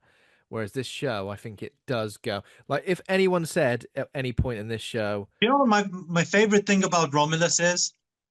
It's the first 10 minutes when we're on a mining planet. yeah, no, I do That's like my that stuff favorite as thing well. about Romulus. It's like, oh my God, look at all the infrastructure of the miners, Yeah, all of the nonsense, all of the panels that are broken in the background. yeah, all like her going, I've done all my time now, I'm off, and they're like, no, Yeah, actually, yeah, I've got done a a great job. credit done. And No, I one like more job. I There like is the always one more job. there's always one more job. I like the anti gravity scene in Romulus as well. But yeah, what I think this film does series, got it wrong twice, Yeah, no. is it doesn't feel the need to play the greatest hits. It goes, we respect the greatest hits and everything that's come before it obviously exists and it still exists, but here's a totally new story set in this world. It's not just like, because we've developed an amazing sci-fi world that the aliens just are in. So enjoy that, It's Wow, amazing. wow, literally finishing every episode with the greatest hits. Exactly, yeah. The greatest songs you could ever imagine. Um, good times. I guess let's still rate the series because we still obviously we rate films. We do A to F, pluses and minuses. So season one of Alien Earth, how would you rate it if you had to rate it like an A to F? Pluses and minuses allowed, of course. Rate good, rate bad. Uh, A being the best, F kind of sort of rubbish. Yeah, A being the best, but add a plus or a minus if you're unsure about one of the. You know, I think it had a couple of bits and pieces that genuinely pulled me out of watching it. I'm like, what the fuck was that? Um, but overall, I was genuinely blown away by the show, by the way it was delivered, the writing of it, the character development, everything, the designs, the music, the soundtrack, the background things that didn't add to anything but expand the world, all of that good stuff. I genuinely think a good A minus, but like very begrudging minus, very small minus, very Mm, small minus. I would give it an A. I would give it an A. I thoroughly enjoyed it. I was genuinely looking forward to that 1 hour every Wednesday. I was like, oh mm, my God, that's gonna be my hour. I'm gonna sit down. I was yeah, genuinely excited to sit down. And it's like, oh, this is gonna be great. It's gonna be great. yeah, and that doesn't happen. I don't think that happens all that much with TV shows. I feel like Yeah. I It still, almost a lot of TV shows feel like homework. It's like I gotta see this because people are gonna be asking. yeah, yeah. No, no, I agree with that. I was gonna go for an A minus as well because I feel like anything higher than that makes me feel like I thought it was perfect. I don't think it was perfect, but again, I can see the positives in this franchise in the world that's created because I'm such a big fan and because I do like just consuming games and books and films in this world just because it means so much to me. It's the perfect horror sci-fi world and the more and more of these the more and more the world gets fleshed out with new species, new companies, new real world like the corporations going up against each other. Like the more and more I find out about this stuff, it just scratches a certain itch. There's something there for me in this kind of like it's not quite a dystopian sci-fi world, is it? Because it's almost like a slightly more realistic sci-fi world where In a way, it's a very corporate utopia type of thing. that's a good way of describing it. And not a I million don't know how miles. happy people are exactly, but It seems like people who are happy are just loaded. That's it. yeah. And I guess money is not the doesn't mean everything, but also getting an alien pop out your chest is probably not a Yeah, but good what's way to funny go. is like they still do have poverty. Like it's not like not everybody is very flush. Like Yeah, they yeah, had oh, that absolutely, yeah. that family in the beginning that was like living in like a little shack. Mm. Yeah, yeah, yeah, of course. But yeah, I think I was very, very pleasantly surprised by how much I enjoyed it. I was always confident, I feel like everything from the marketing, the trailer, the promo, I thought this looks great. So I'm glad it lived up to expectations. I can understand why it wouldn't have done for some people, but I feel like it's a much more well-rounded, fleshed out story than probably any of the last three films we've had. I And tend as to I said, agree. I'm a fan of Prometheus. I really like Prometheus. Covenant and Romulus, I also like, but Prometheus probably more. Alien Earth, I feel like, is the one. Is Alien Earth expands the universe in the way that I kind of almost wanted and probably still look back on Prometheus as like hopefully. Oh, Hmm. maybe I wish it did this. I wish it did that. So yeah, this scratches that itch for me. There we go. Uh, there we go then. Okay, well, thank you, Radi, for joining me for a big old deep dive on Alien Earth. It's been fun. I feel so happy now. You I'm feel happy talking and about satisfied. it. He's gonna sleep well tonight. Um, I'm sure we'll catch up with you again soon, finding out more as we get closer and closer to Screams by the Sea 2026. I'm sure Yes, we'll you guys catch are up with you coming again. along, right? Oh hell yeah, absolutely. Yes. Even if we're not invited, we will turn Yes, up. of course you're invited. Oh, not those guys again. So yeah, thank you, Raddy. Obviously, we'll put things in the show notes for the Shape of Water screening, which sounds great, Amazing. of course, in Bournemouth Yeah, as this Saturday, the 4th of October, 5 o'clock, Bournemouth. well. I hope you have a great time at that. Sounds awesome. Can't wait to see some pictures of that. So thanks to everybody for listening. If you enjoyed the show, become a patron at patreon.com/horror hangout. Thanks to Taj Easton for our theme music. Thanks to Acast and Rusty Quill for hosting the show. Please consider giving us a rating or review. We're on Threads, Instagram, Facebook, TikTok, and YouTube, all of those places.